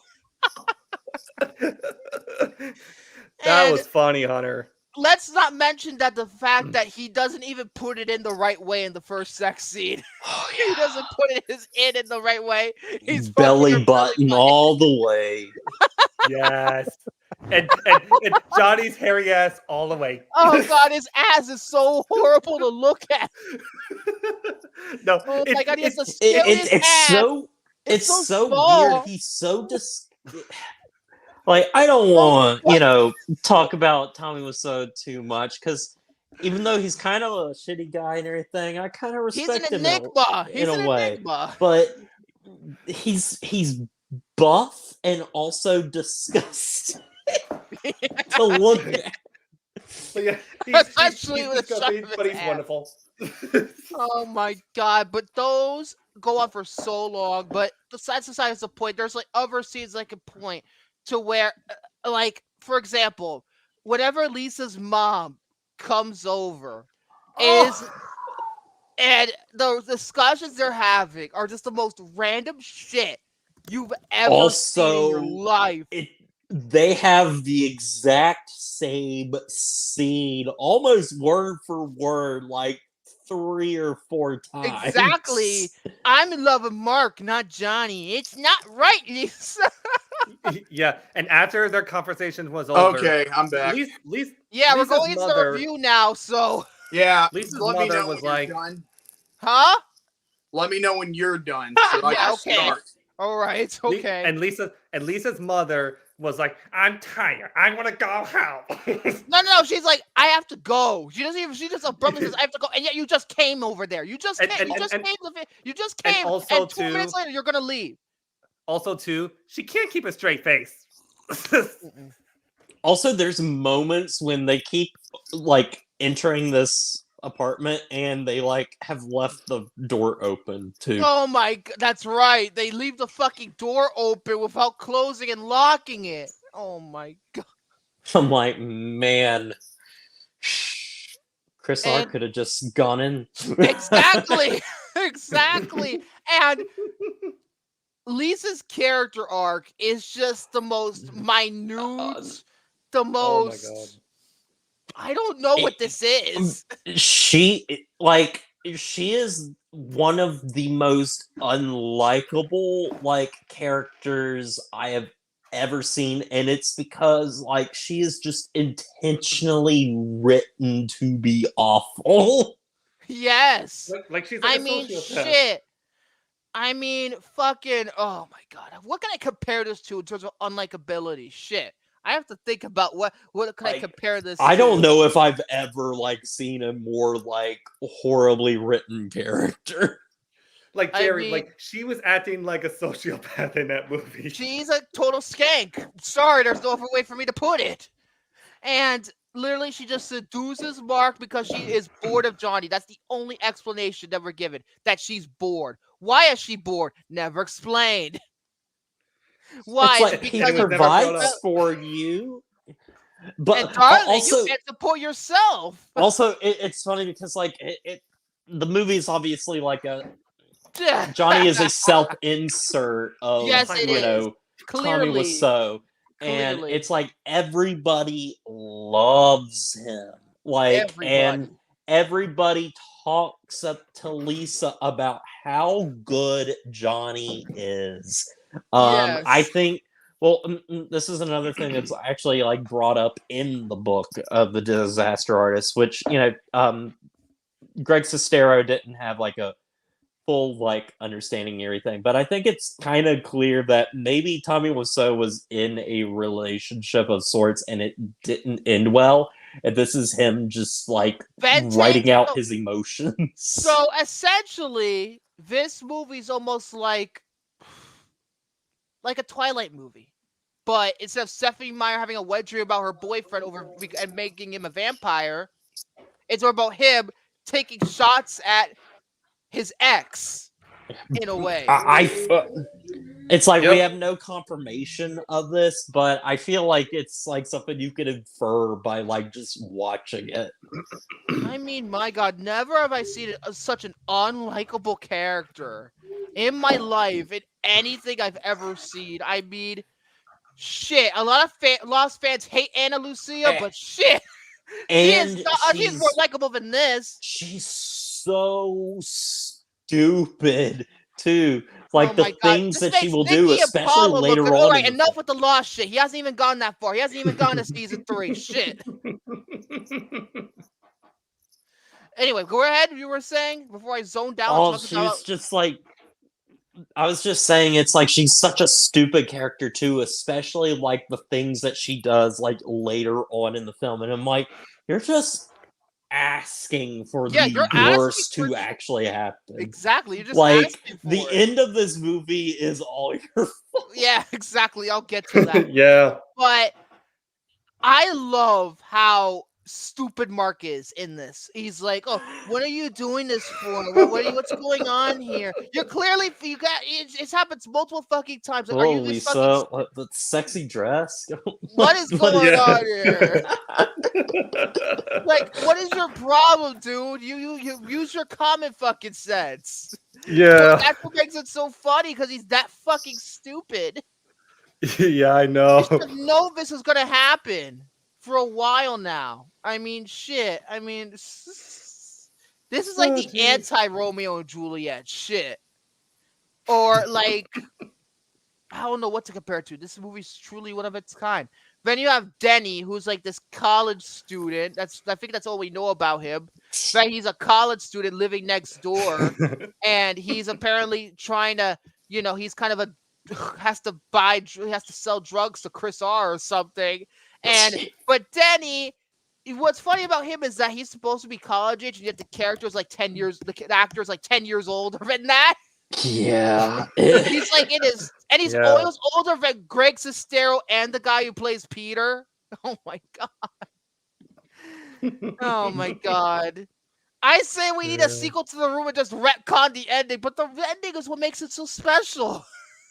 Yes, and glorious. Yeah. The Room Part 2. What's my fucking money, Daddy? What's my fucking money? Oh dear. I think. Oh my god. We'll get to that scene. Honestly, Chris R might be the best actor in this. But no, everyone. What else that I could talk about randomly? Like there's other like bullshit characters that don't mean nothing. I mean, there's this. there's characters that like are dropped, such as Peter. Peter's dropped. If you guys know anything, that the actor that played Peter possibly had a concussion. Uh-oh. And because you know the scene where I think Mark like tackles the guy that was like with his girlfriend in the apartment, and they he left his underwear. He like tackles him or whatever. Uh-oh, my internet's being shitty. Repeat that again. The guy that was in the apartment with his girlfriend and everything. Hey guys, this is where. Okay, let me turn this up a little bit, and I'm going to let you listen to where I do how I do my show me the money with my my voice. Oh, okay. On, okay. Show me the money. like Trevor Phillips off of GTA 5. Speaking of which, where's my fucking money, Denny? Where's my money, bitch? Show me the money! In a few minutes, bitch. But I couldn't even like, never mind. Go ahead, Jared. but yeah, Peter the psychologist, he actually they filmed a scene and he got injured, and there's actually like a part like in the movie where like he filmed a scene, and if you pay close attention, he's like his eyes are like squinty, and he's like that's because he was possibly filming with a concussion, and they had to like basically use somebody else for his sort of role, which is why that random guy Yeah, at the party, you're gonna destroy Johnny. He's very sensitive. I think that was supposed to be Peter initially. I have a feeling that was supposed to be him too. I agree. He just says, I agree. Oh my god, Peter. I know we're Yeah, like, why you it's like, why you play psychologist with me? But you're a psychologist. Exactly. I know I'm like jumping ahead, but you know that scene where they're tossing the football and then Peter made this face. Oh, right, and he's fucking falls and just goes back. I said that photo to Tanner and he was laughing. G Peter, you're silly or something. You're clumsy. You're clumsy. You're clumsy. Oh Jesus! Breast so cancer. I have the results of the test back. I totally have it. They take it so like they like. Oh, it's gonna be okay. That's the thing with this movie. It's so sporadic. Is like it will introduce things, and that's all it does. It introduces things. It doesn't. And that was it. The only thing it calls back to is the fact that, and I'm surprised that it even calls back to this, is that Johnny was was recording everything somehow. Oh, I record everything. I record everything. And then the multiple and like the theater recordings, like people reacted to it, they just sing the Mission Impossible theme. Oh my god! Put Limp Bizkit over it. Shit. Jared, I was saying something in the film form. I hope Johnny did not accidentally bring Jigsaw back from the dead when he was recording. God. Oh my god. I hope that doesn't happen. Oh shit! But there's other shit too. Like for example, when what's the fuckers' names? The when they go to the it's this scene. I have it down. This one. Did you know that chocolate is the symbol of love? Dude is a child. Arms up! Arms up! It's like I was thinking of that moment. I was thinking of fucking Tommy Pickles from Rugrats. I was thinking. Was that from like the earlier seasons of Rugrats, if you remember correctly? Or was any it just seasons of fucking Rugrats. He was on the entire fucking shit. He's on the revival. Oh my god! But I was thinking of fucking Tommy. No, I was just thinking of him as an adult Tommy Pickles, and then his reaction, like he's coming too early. He hasn't even caught to her crotch, and he's coming too early when he's eating the fucking chocolate. He's coming too early. Gosh, I'm just thinking of like all the weird moments of like Johnny just going. He left like What's a story, Mark? Cool story, Mark.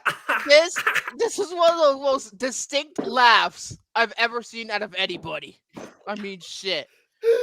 Oh my god! Like, it's so funny too, where like the scene where he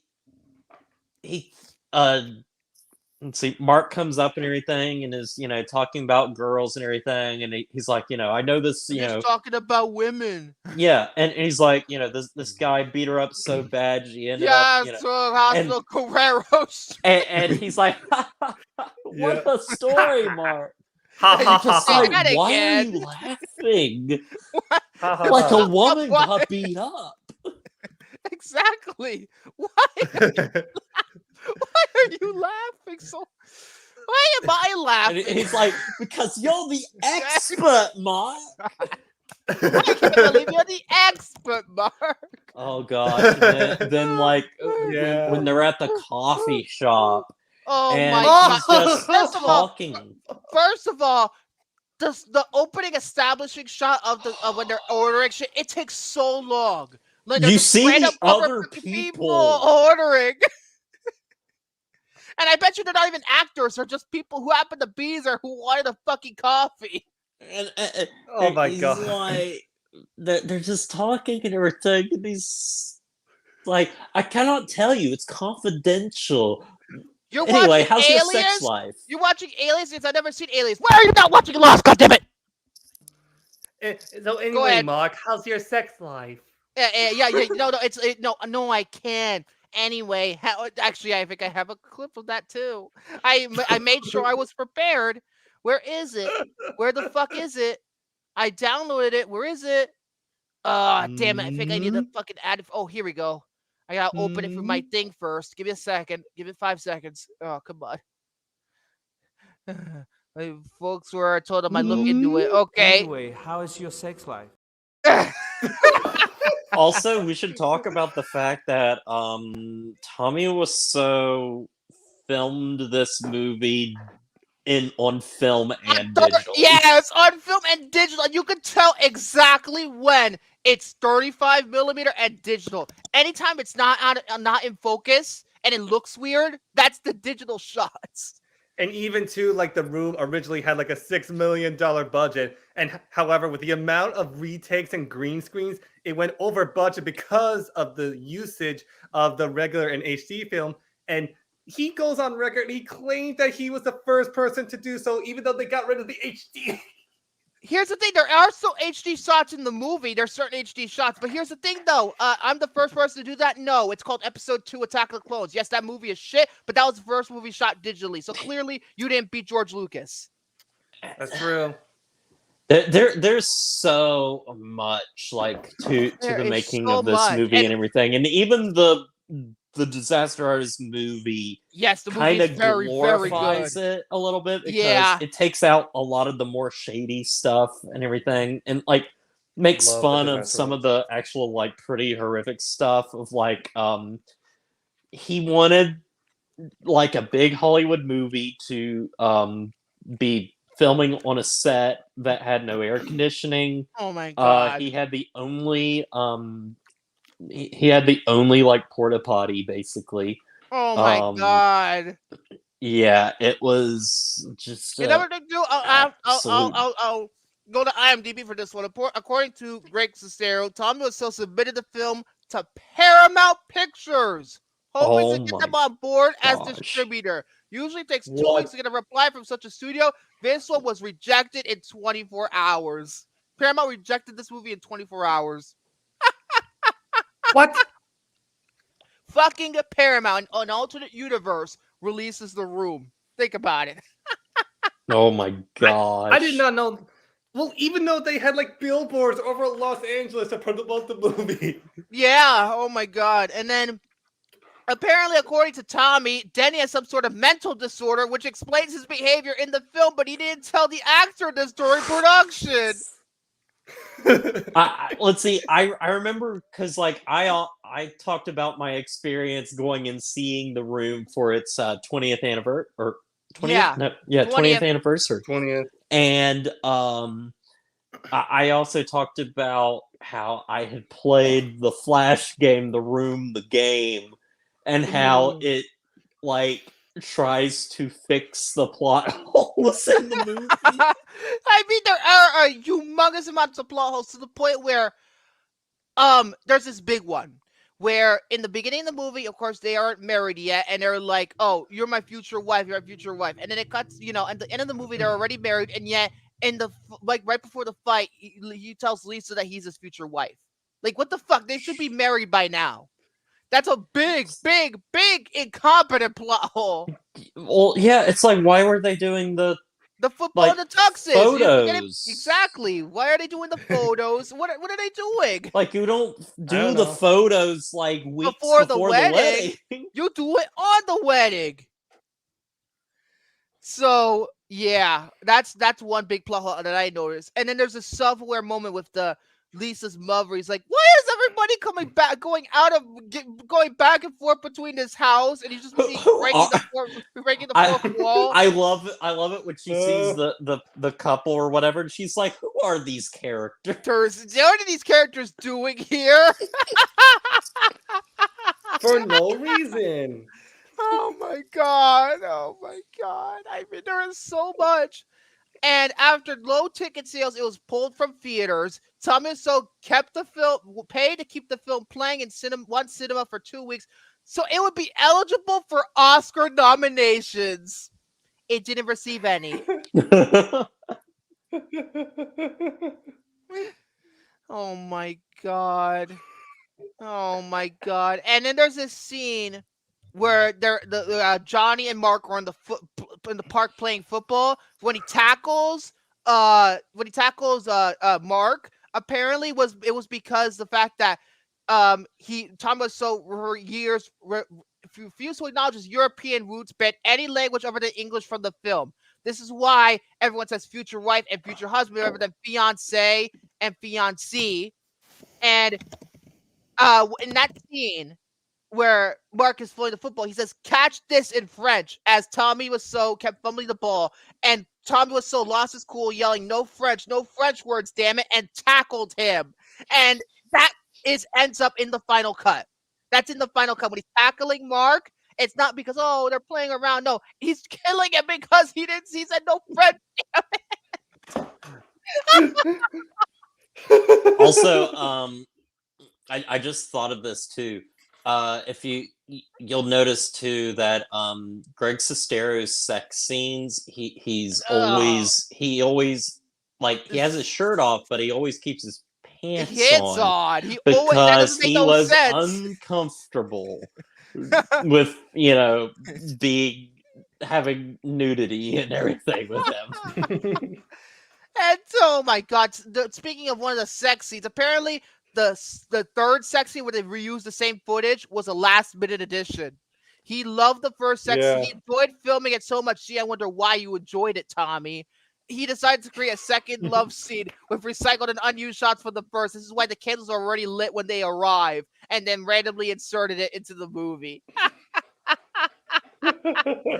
Oh my god. Oh, Jesus. I swear to God, Tommy Wiseau is a god, and he made a masterpiece.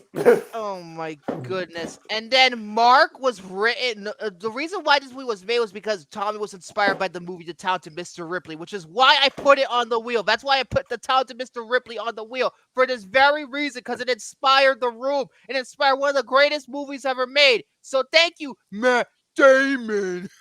Well, I just turned to a page in The Disaster Artist, and it says, "I've often been asked why Tommy cast Juliet as Lisa, a character intended to be so heart-slayingly seductive that virtually every male character in the movie loses his mind over her. Maybe no character in the history of film is called beautiful more than Lisa is." From the very beginning of The Room conceptualization, Tommy said he wanted Lisa to be the biggest thing in the movie, other than him. She has to be absolutely beautiful. He'd say over and over, young, super sexy. I want her to be as beautiful as Angelina Jolie. Oh my god! Paging through the Victoria's Secret catalog, he'd say after every page, "That's the perfect Lisa." Oh my god! You say that again. William had to step away. Say that fucking sentence again. Tell me what. Put on the fucking headphones and tell that sentence again. Read it again. Read it again. Paging through the Victoria's Secret catalog, he'd say after every page, "That's the perfect Lisa." Oh my god! The kind of sexiness Tommy wanted Lisa to exhibit is something that's existential, and Juliet was too young, too insecure, and too inexperienced to inhabit such a persona. Oh my god! So Juliet, in Tommy's eyes, was not the perfect Lisa. Oh my god! In fact, she was the understudy of the original Lisa. Why did they go with her anyway? Why did that happen? Well, she was the understudy of the original Lisa. I know, but what happened with you? Oh, he quit?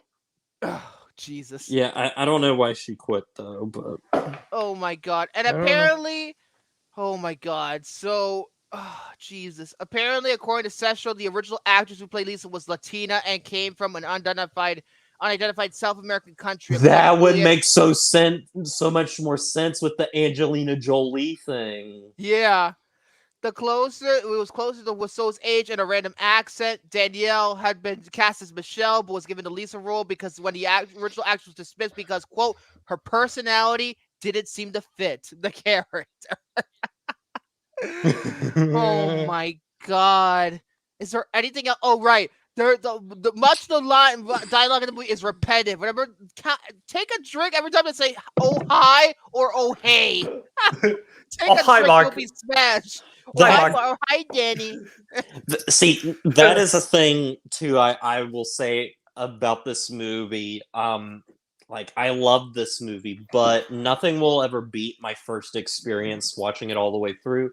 Because on subsequent viewings, it's like it does become exhausting because you've already seen it that one time, and you realize how repetitive the movie actually is and how much they say the exact same thing over and over again. Oh my god. Oh, wait, so Lisa's mother makes a full recovery according to Tommy? Oh my god. Oh my god. Not to even bring it up, that's the right thing.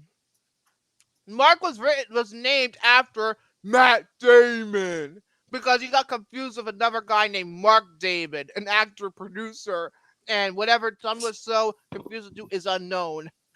Mark Damon. Mark Damon. And this movie started out as a play. It did. Oh my god. Yep. And let's see.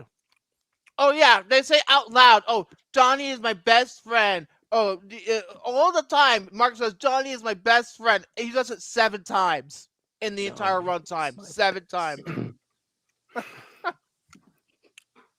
Oh my god, this is creepy. This next one is creepy. Unlike most movies where the sets are generally closed and filling nude sequences, Tommy Wiseau insisted that the set be open while filming the long love scene between Lisa and Johnny. He also delayed and extended filming as long as possible. With Greg Sestero attributes to his enjoyment shooting the scene, despite the obvious consternation of everyone else. So it was basically like a porno set. Oh my god. It was an open set. Oh, really? Tommy Wiseau once yelled at them for farting on set, so they won't like both of us anytime. He wouldn't like both of us. He wouldn't like them. They fart all the time. Oh my god. I wonder he has been eating a lot of baked beans just to release those farts. The budget for the movie reached $6 million, which all of it was spent on production and marketing. Tommy Wiseau claimed that the reason it was so relatively expensive was because many cast members and the crew had to be replaced, and because of the understudies. Oh my god! And not to mention too, Tommy Wiseau keep forgetting his lines. Oh my god! There's a scene where whenever he says "shut up," before Yeah. That's actually him forgetting his lines and telling the guy who's saying it's over to shut up. Yeah, that was ad lib. He's got like a bigger case of ADHD there. Oh my god! I mean, okay, let's talk about the actual movie over scenes. Let's talk about the football scenes. Let's talk about how many times they play fucking football. Well, they're not throwing the football though. They're not even playing football. They're just passing it. They're just passing the football around. Tossing the pigskin. Like underhand. Oh my god! And let's not forget. Come on.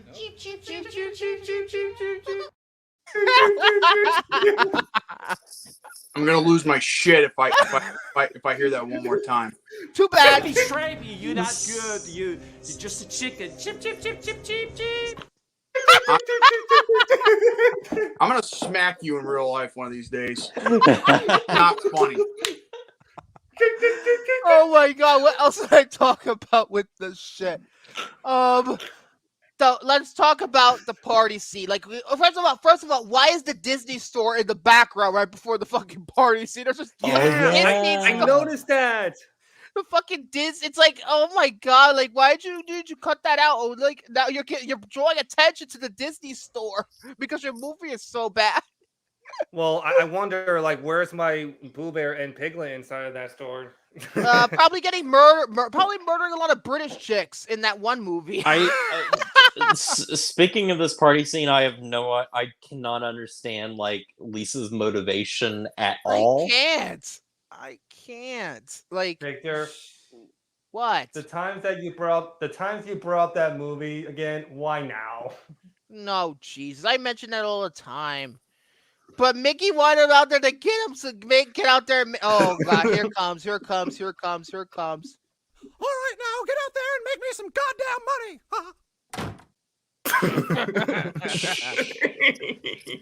Oh my God, and let's see. The party scene, that is just one of the best fucking sequences of all time. Yes. He's like they start fighting.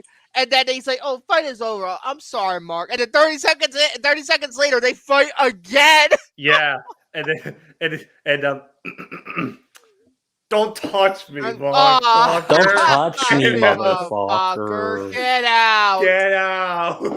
Oh shit! Everybody betrayed me. I fed up with this world. Fed up with this world. Oh my God! I forgot to fucking do the "Don't touch me, motherfucker." I think. Oh God damn it! Damn it! My God. Why, Lisa? Why? And then back to that like second fight scene. Like he just pushes. It's like No. There's one part that makes me fucking laugh. I'm loading it right now. When he's destroying everything. This is the part that gets me going. Here it comes.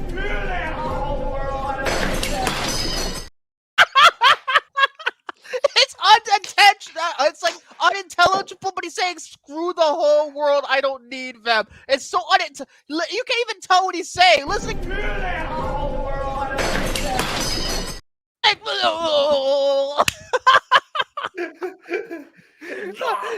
We're making people laugh.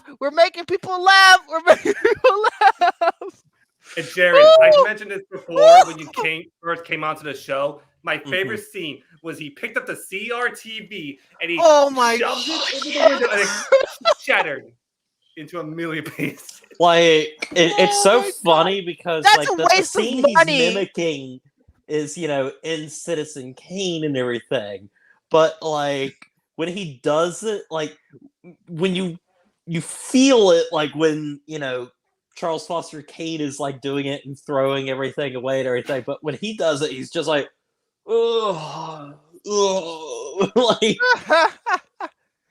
And then, of course, in a few minutes, bitch. That is my favorite line in the entire movie. It's so Jesse Pinkman. It's not even funny. It's something that he would say. In a few minutes, bitch. Yeah, he would probably say that to Walt. No, Jared. My favorite lines are every single line. Yeah. I mean, oh my God, it is fucking hysterical. And then the part we always get to go, I don't have a clip of it now because I'm going to get flagged if I do. It's when he takes the dress and then he starts fucking crusting and masturbating with it. He goes, ah!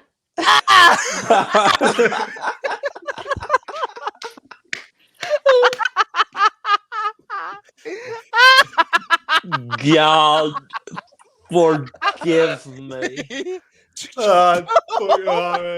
And then you can tell that the sound of the gun is like a dub.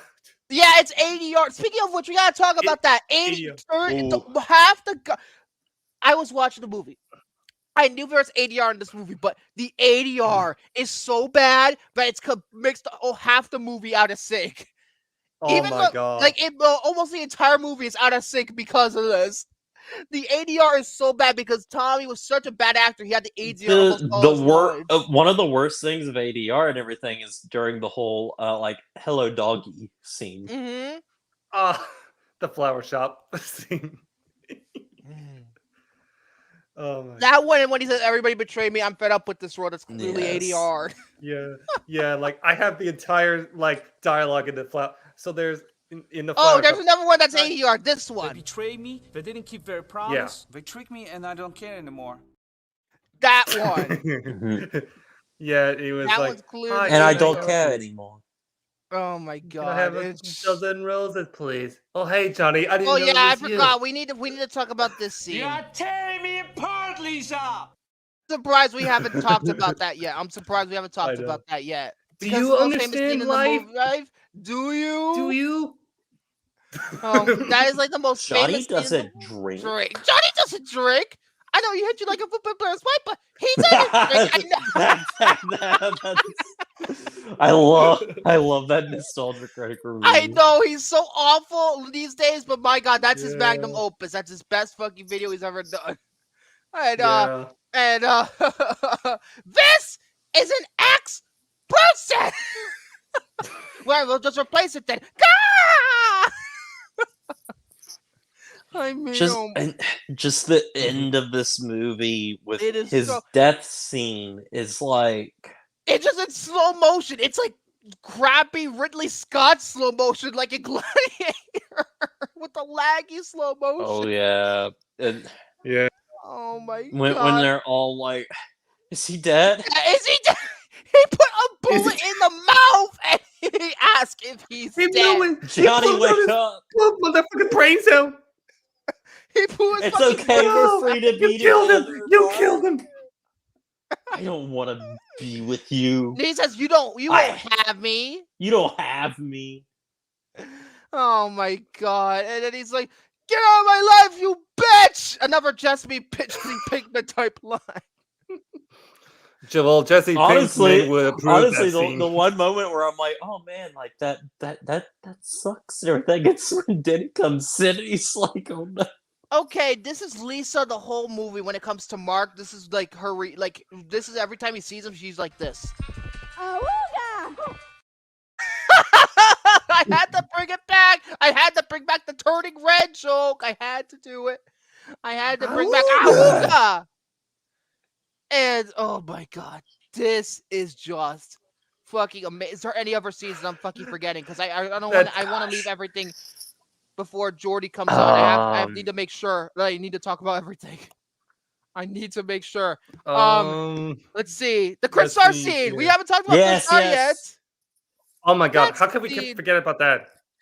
And when he's like, "Oh, where's my fucking money, Danny?" and all this other shit, and then the best part is when Lisa and her mother to have that confrontation with Danny and the whole, I want some money. What kind of money? Want some money? What kind of money? It's You're not my fucking mother. And stop ganging up on me.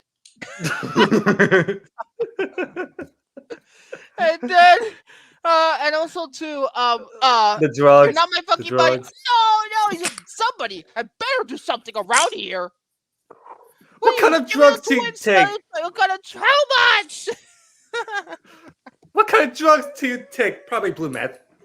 Oh yeah, probably blue meth. But that shit is so funny. And then when Johnny comes in, he's like, "Are you okay, Denny?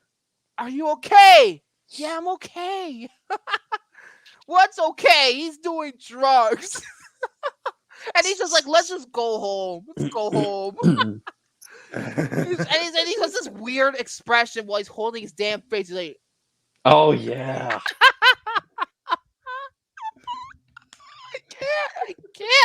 I can't hold it. And then after that is like, "Oh, I miss you. I just saw you. What are you talking about?" Let me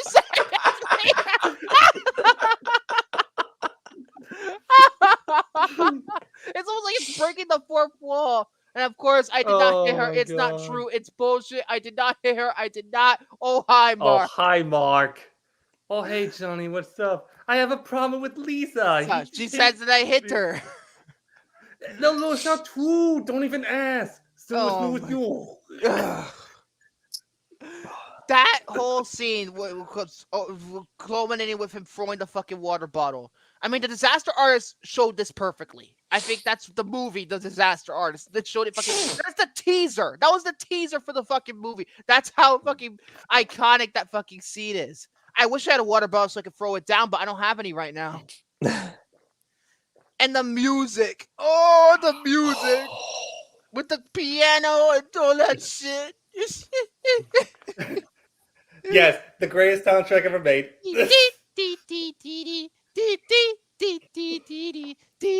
Oh, now if you excuse me, I'm gonna have to go to the locust Walmart and buy me a vinyl. Oh my god! And there is one. Oh shit! And let's talk. There's also a remake that's coming out, and it has fucking Bob Odenkirk in the comic, Saul Goodman, and guess who plays Peter? Fucking Mike Flanagan. I'm shit you not. Mike Flanagan plays Peter. Hilarious. That is hilarious. Oh my god! Oh my god! I can't. I hope that remake does come out like officially because oh my god. Yeah, I did not. And guess what? The guy who plays Chris Hart is actually Greg Sestero in this remake. That's funny. God, I can't. I want to see this so bad. I want it to get released so bad. Oh my god, that is fucking hilarious.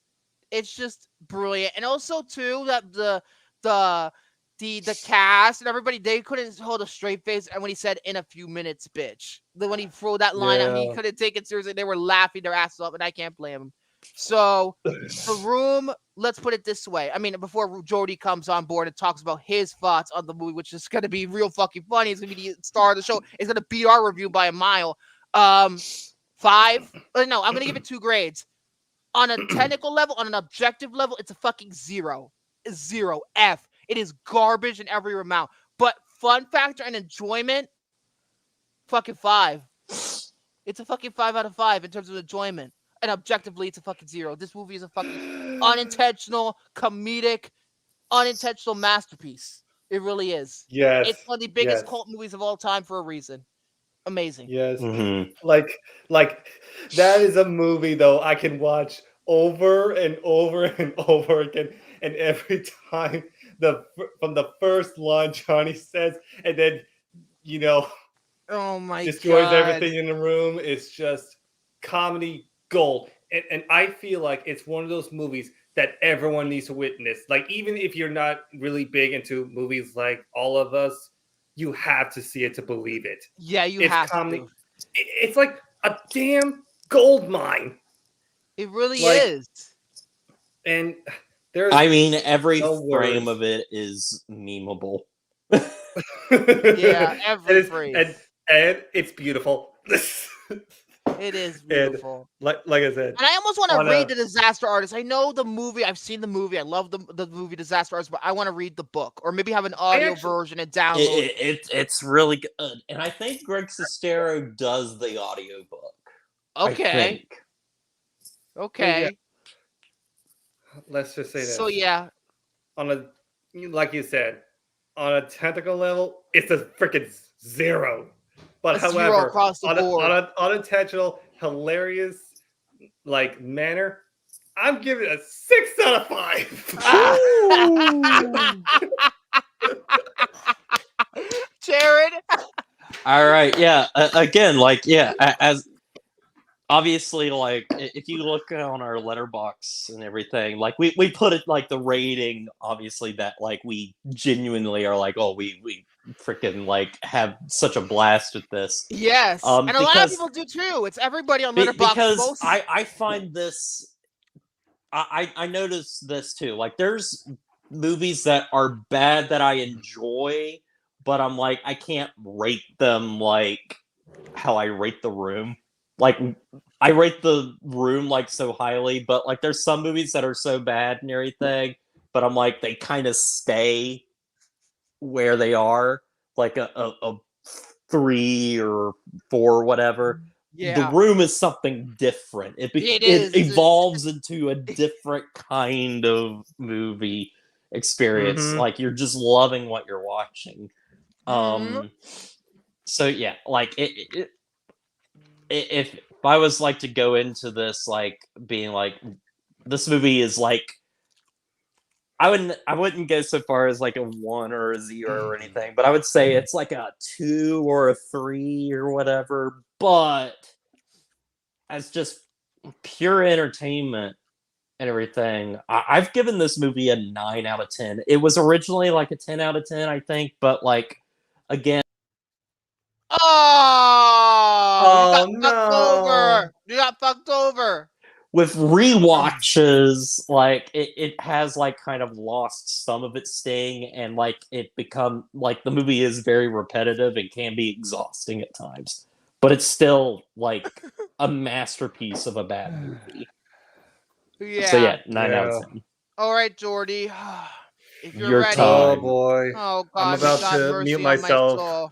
Here we go. Here we go. Okay, folks, the main so event. The Room, 2003, made by Tommy Wiseau, starring Tommy Wiseau, screenplay Tommy Wiseau, produced by Tommy Wiseau, directed by Tommy Wiseau. I'm getting sick and tired of this fucking Tommy Wiseau guy. Okay. So first of all, I'm watching this movie right before the show starts, and as soon as I start watching it, I fucking hate it. And the reason why for that being is because the first few minutes, you immediately, have you got god-awful music with the piano and that oboe, whatever that's called. And then all of a sudden, you got this sex scene out of nowhere, even though the other guy wanted to have a piece of the action. Like, what the dude? Oh, and by the way, that actual sex scene, I was also told there was also another repeat of that, like using the And same did you footage notice he's fucking her belly button? You notice he's fucking her belly button? Yeah, and I'm like, they also reused some of the footage of where they're having sex, for the second time between Johnny and Lisa, and I'm like in my head, what is up with these sex scenes? Like, there's 4 of them in there, 3 of them are like simultaneously. Yeah, the 4th in one your is at face. around the 1 hour mark. And I thought to myself, am I watching a movie or am I watching porno or a bad porno? That's what this was looking Definitely like. a bad porno. It looks like Definitely porno to me. Because again, Definitely a how many bad times one. are You we would gonna see an have this answer. Lisa character have sex with, like, who's she gonna have sex with next? Denny? He did put the moves on her. Did I kiss you? Can I kiss you? I'm telling you, this. Oh my God! Move over, Jack, Kate, and Sawyer. This is the best love triangle.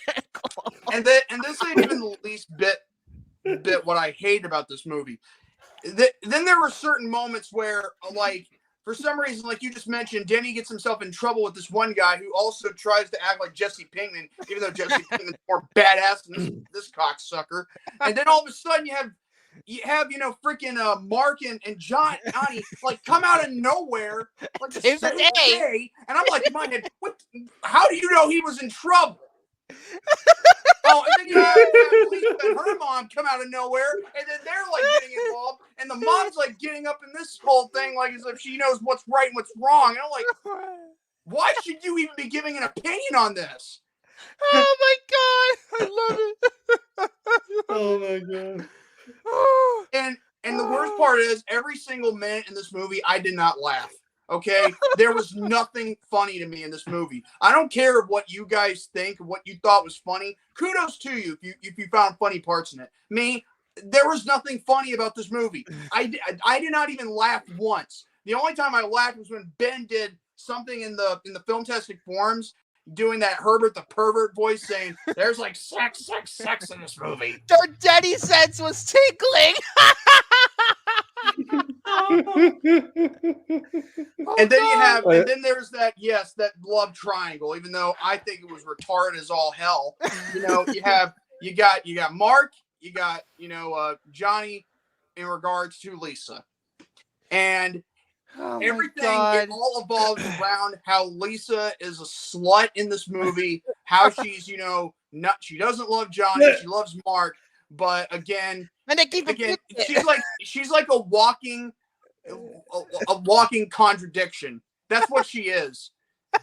Everything she love Mark. Like everything she says, along with her mother. By the way, the mother and daughter scenes, I'm telling you, the chemistry in them are god awful. And then there's also the scenes with the football, like they're playing football. They're passing football in their tuxedos. Who plays football in their tuxedos? That's the point. That's why it's so special. Victor, I didn't find it funny. I thought it was stupid. Speaking It's of, retarded. speaking of that, All right. Oh God, what else? What else was in there? Oh yeah. Then there was also the score, the music that every time they had a sex scene, every time they had their little moments like running or jogging or whatever the hell they were doing, the scoring was god awful. I mean, it didn't even help the sex scenes. It wasn't even the right type of music for a sex scene, believe it or not. In fact, most sex scenes are actually more quiet and sometimes they're softer music. But the music that were put in there, I was like in my head, who picked out the soundtrack? I mean, if Tommy Wiseau really has a taste for music, then I'm sorry. He must be must be dumber than a bag of nails. That's how. Goddamn fucking internet once again. I don't care about your internet, okay? Oh, I mean. care. I run the show, bitch. I care. Yeah, well, I'm taking over, bitch. Because No, I'm sick shut and up, tired. I bitch. want to get through this review right now. Oh my god. What else? What else was bad? You want to talk about the party scene? Yeah, I'm about to get to that part. Oh, part scene. Everything in that party was dumb. Everything. I mean, let's go outside. Let's go back inside. Let's go have fresh air. Let me cheat on Johnny while he's outside, even though everyone can see us. You know, like wait. You know, for someone who's trying to keep a secret about an affair she's having with someone else's best friend, that's low profile. Very good. I wonder how anyone in real life could ever picture doing that. And then there's also the other things like the acting. Holy shit. This acting was atrocious. Tommy Wiseau, you know, I'm not gonna lie. He's a terrible actor. And I mean that in the I mean that. In this movie. In fact, everybody in this movie, they can't. It was like as if they couldn't act for shit. Like I couldn't even take them seriously. And as far as their characters go, I could not find anything likable about them. Not even the main character, which is all about, you know, before he kills himself with his own son, which we're gonna get to in a minute. So yeah, even the main character's not even likable to me. I can't find anything relatable to him because he sounds like a retard. Oh, hi, babe. I have something for you.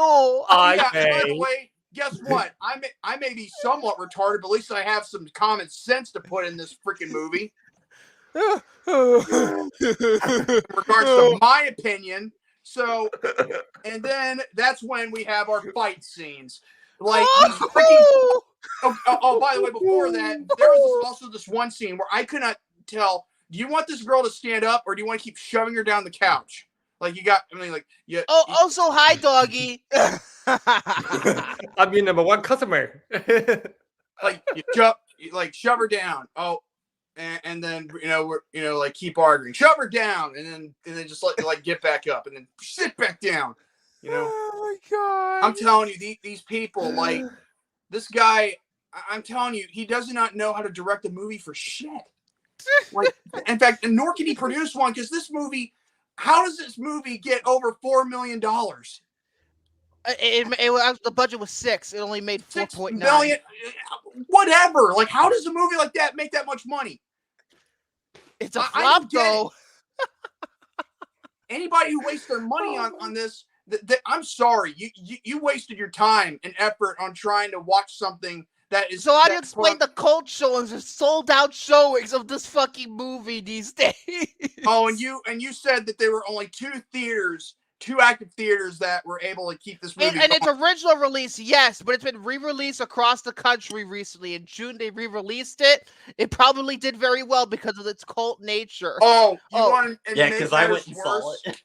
Make matters worse. When I was on the group chat that I'm with Chayton, he told me that they were remaking this movie. I'm saying, you've got to be kidding me. So I go on Wikipedia and I find out that they're actually making a remake of this damn movie. Yeah, that's Bubble and Kirk. So good. Yeah.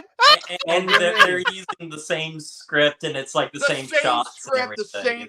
I'm telling you, I'm not watching the remake. You know what? I'll do what Johnny did, which he should have done in the beginning of the movie. I will take a gun and I will blow my brains out before I watch this remake. I'm sorry. This I'll watch movie the to movie. me was okay.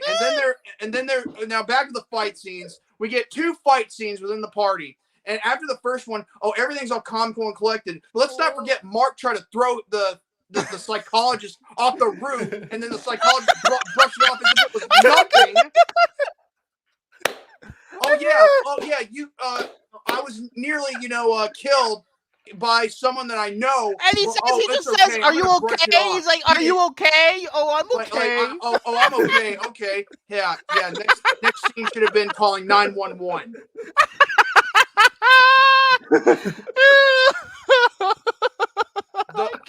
Such I'm about to stupidity. turn red myself. Shit.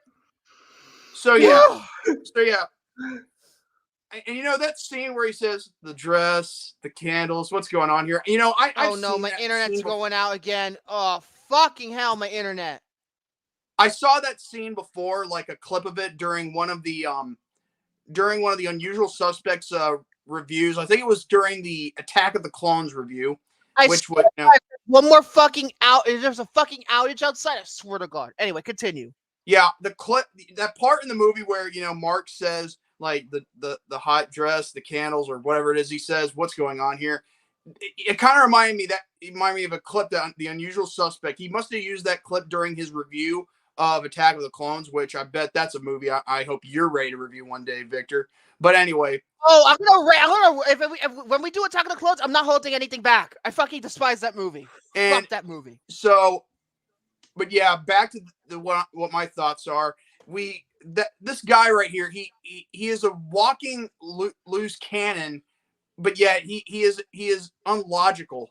Like, in fact, every character in this movie was unlogical. I could not tell who was trying to come off of what, who's trying to stay or who go. And yeah, I know. Should I stay or should I go? Yeah. And then after the first fight scene, everything's calm. Second fight scene, everybody's angry. Johnny's angry. He's everyone's betrayed him. First of all, cocksucker, not everybody betrayed you. Only your girlfriend and your supposed best friend betrayed you. So shut the fuck up. I don't have in this world. I don't have any sympathy for that character, even after he killed himself. The problem, he created an abomination in front of me. I can't, bro. I can't. So yeah, then we get to the part where there was actually a part that made sense. One part, the part where he has a recording of the recent conversation of sure, baby, come up. I want your body. You got it. Yeah, he has a tape, a recording of the conversation between Lisa and Mark as he was in the bathroom. There was one part in this movie that made sense. He had something right there, just to be set up at the right place at the right time. We were just waiting for it to happen. I didn't know if he was ever going to remember it, but guess what? He somehow remembered it. And guess what? It didn't matter. You know why? Because he destroys the damn thing. And then he goes on a tangent, destroying his house. Like, talk about the dress. Did you realize he was fucking the dress? Yes, I realized that too. Right before ripping it, and that's the whole point. Screw that whole world. I don't need them. And that's the plot. That's the whole thing. That all comes to full circle. The red dress. Oh, and right before humping it, you right before tearing it apart, you hump it. Okay, that's good. That's real. That's real. That's showing real emotion and sympathy for you. Tommy Wiseau, as an actor, and everyone in this actor are freaking garbage. Well, no shit. That the ending of this movie ends up with the guy killing himself by putting the gun in his mouth is quite liberating for me. Yeah, in slow motion and dramatic sense. And those crappy slow motion with. And then you got the ADR of the gun. Is he dead? Is he dead? Is he dead? like, also, John, wake up, Johnny, come on. oh my God. And you know what? The one thing that I kind of think that gave a little points over to Mark was the fact that he just pushed away, Lisa. Get away from my life, you bitch.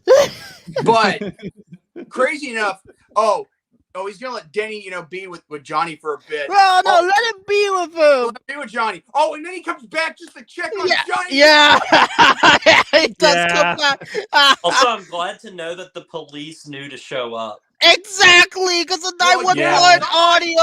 Somebody stupid ass had to call 911. Someone's smart in this movie to call 911. That's literally the last thing you hear when the movie gets to cars. Just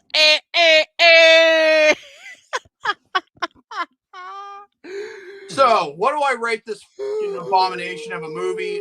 Honestly, this ain't even a movie. This is garbage. Okay, I hate this movie. I don't want to ever see this movie again. Just like Dragon Ball Evolution, I'm not watching this movie ever again. Because, I know this was a mandatory review, but damn it all, I hate it.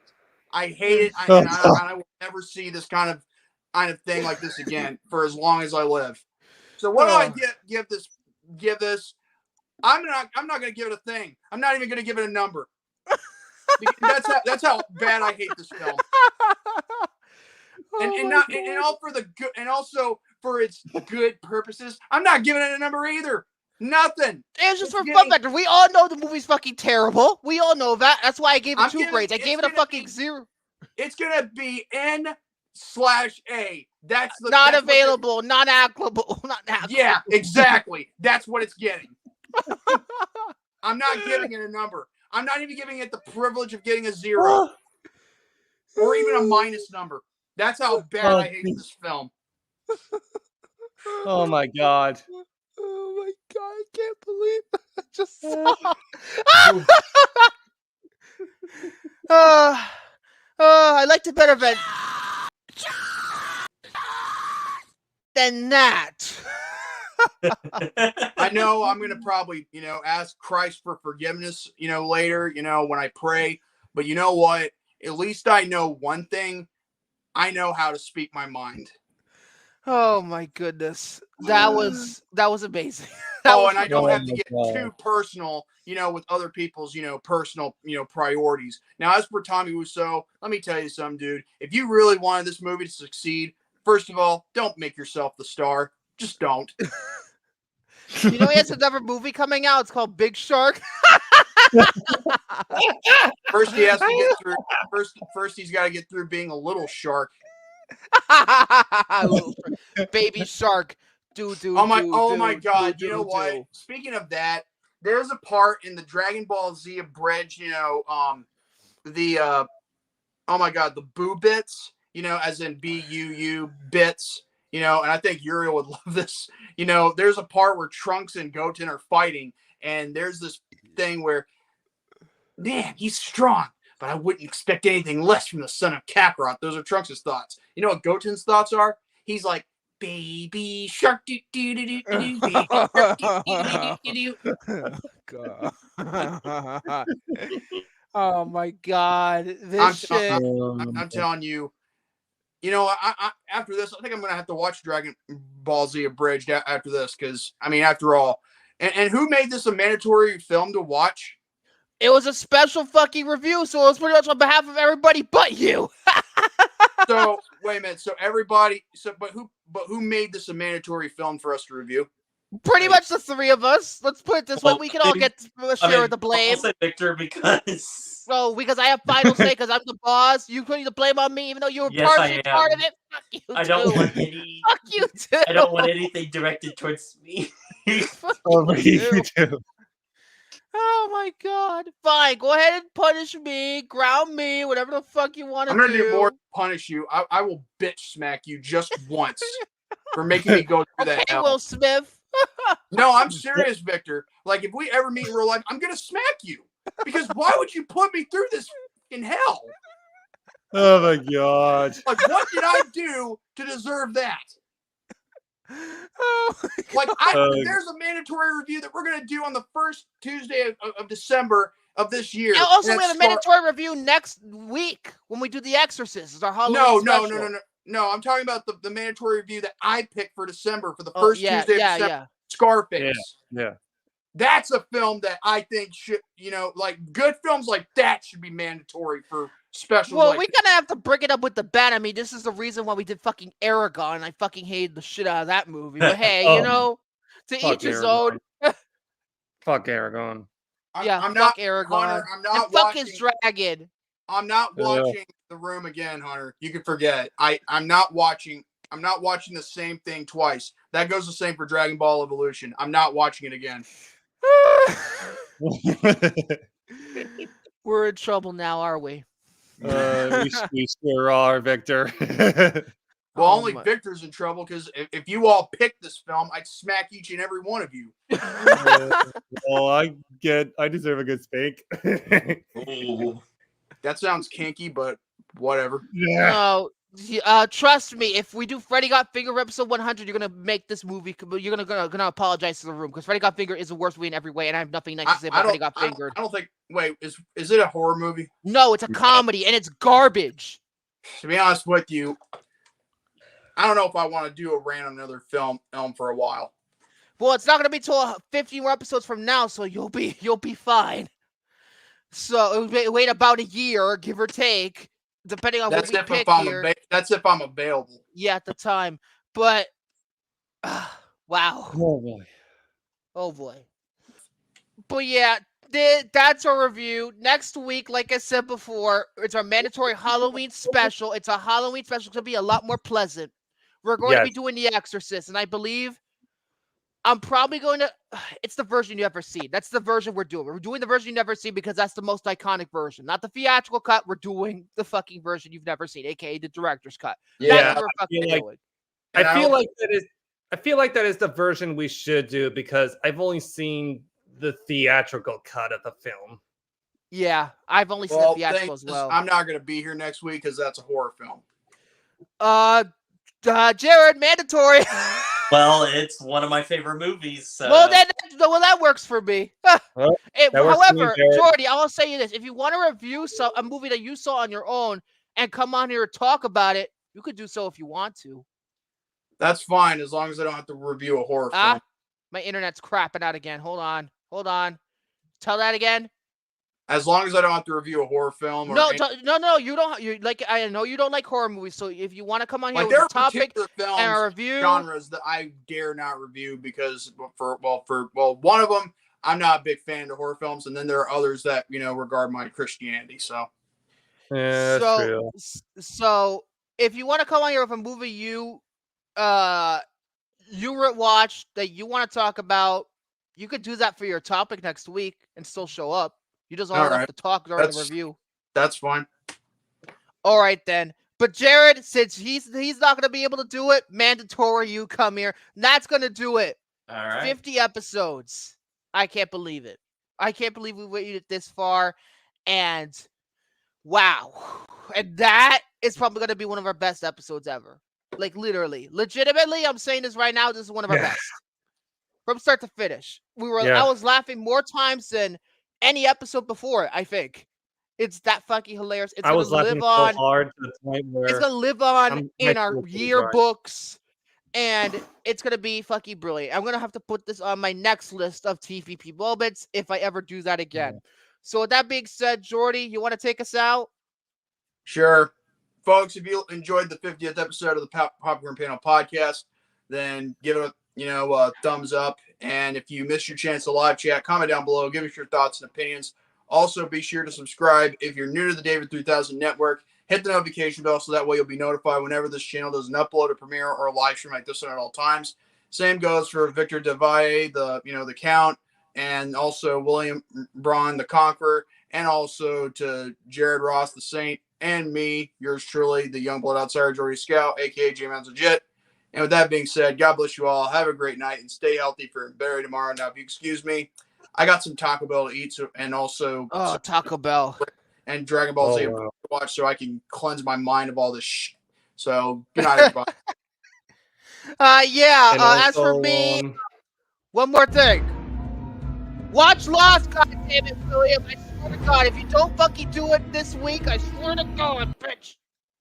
Now, if you'll excuse me, though, I have some demons to exercise off of my chest after some bad horror movies I've been watching this month. So, peace. One more thing. With our reviewing The Exorcist, I'm going to review The Exorcist Believer on my topic next week. May God have mercy on my soul because I'm dealing with David Gordon Green again.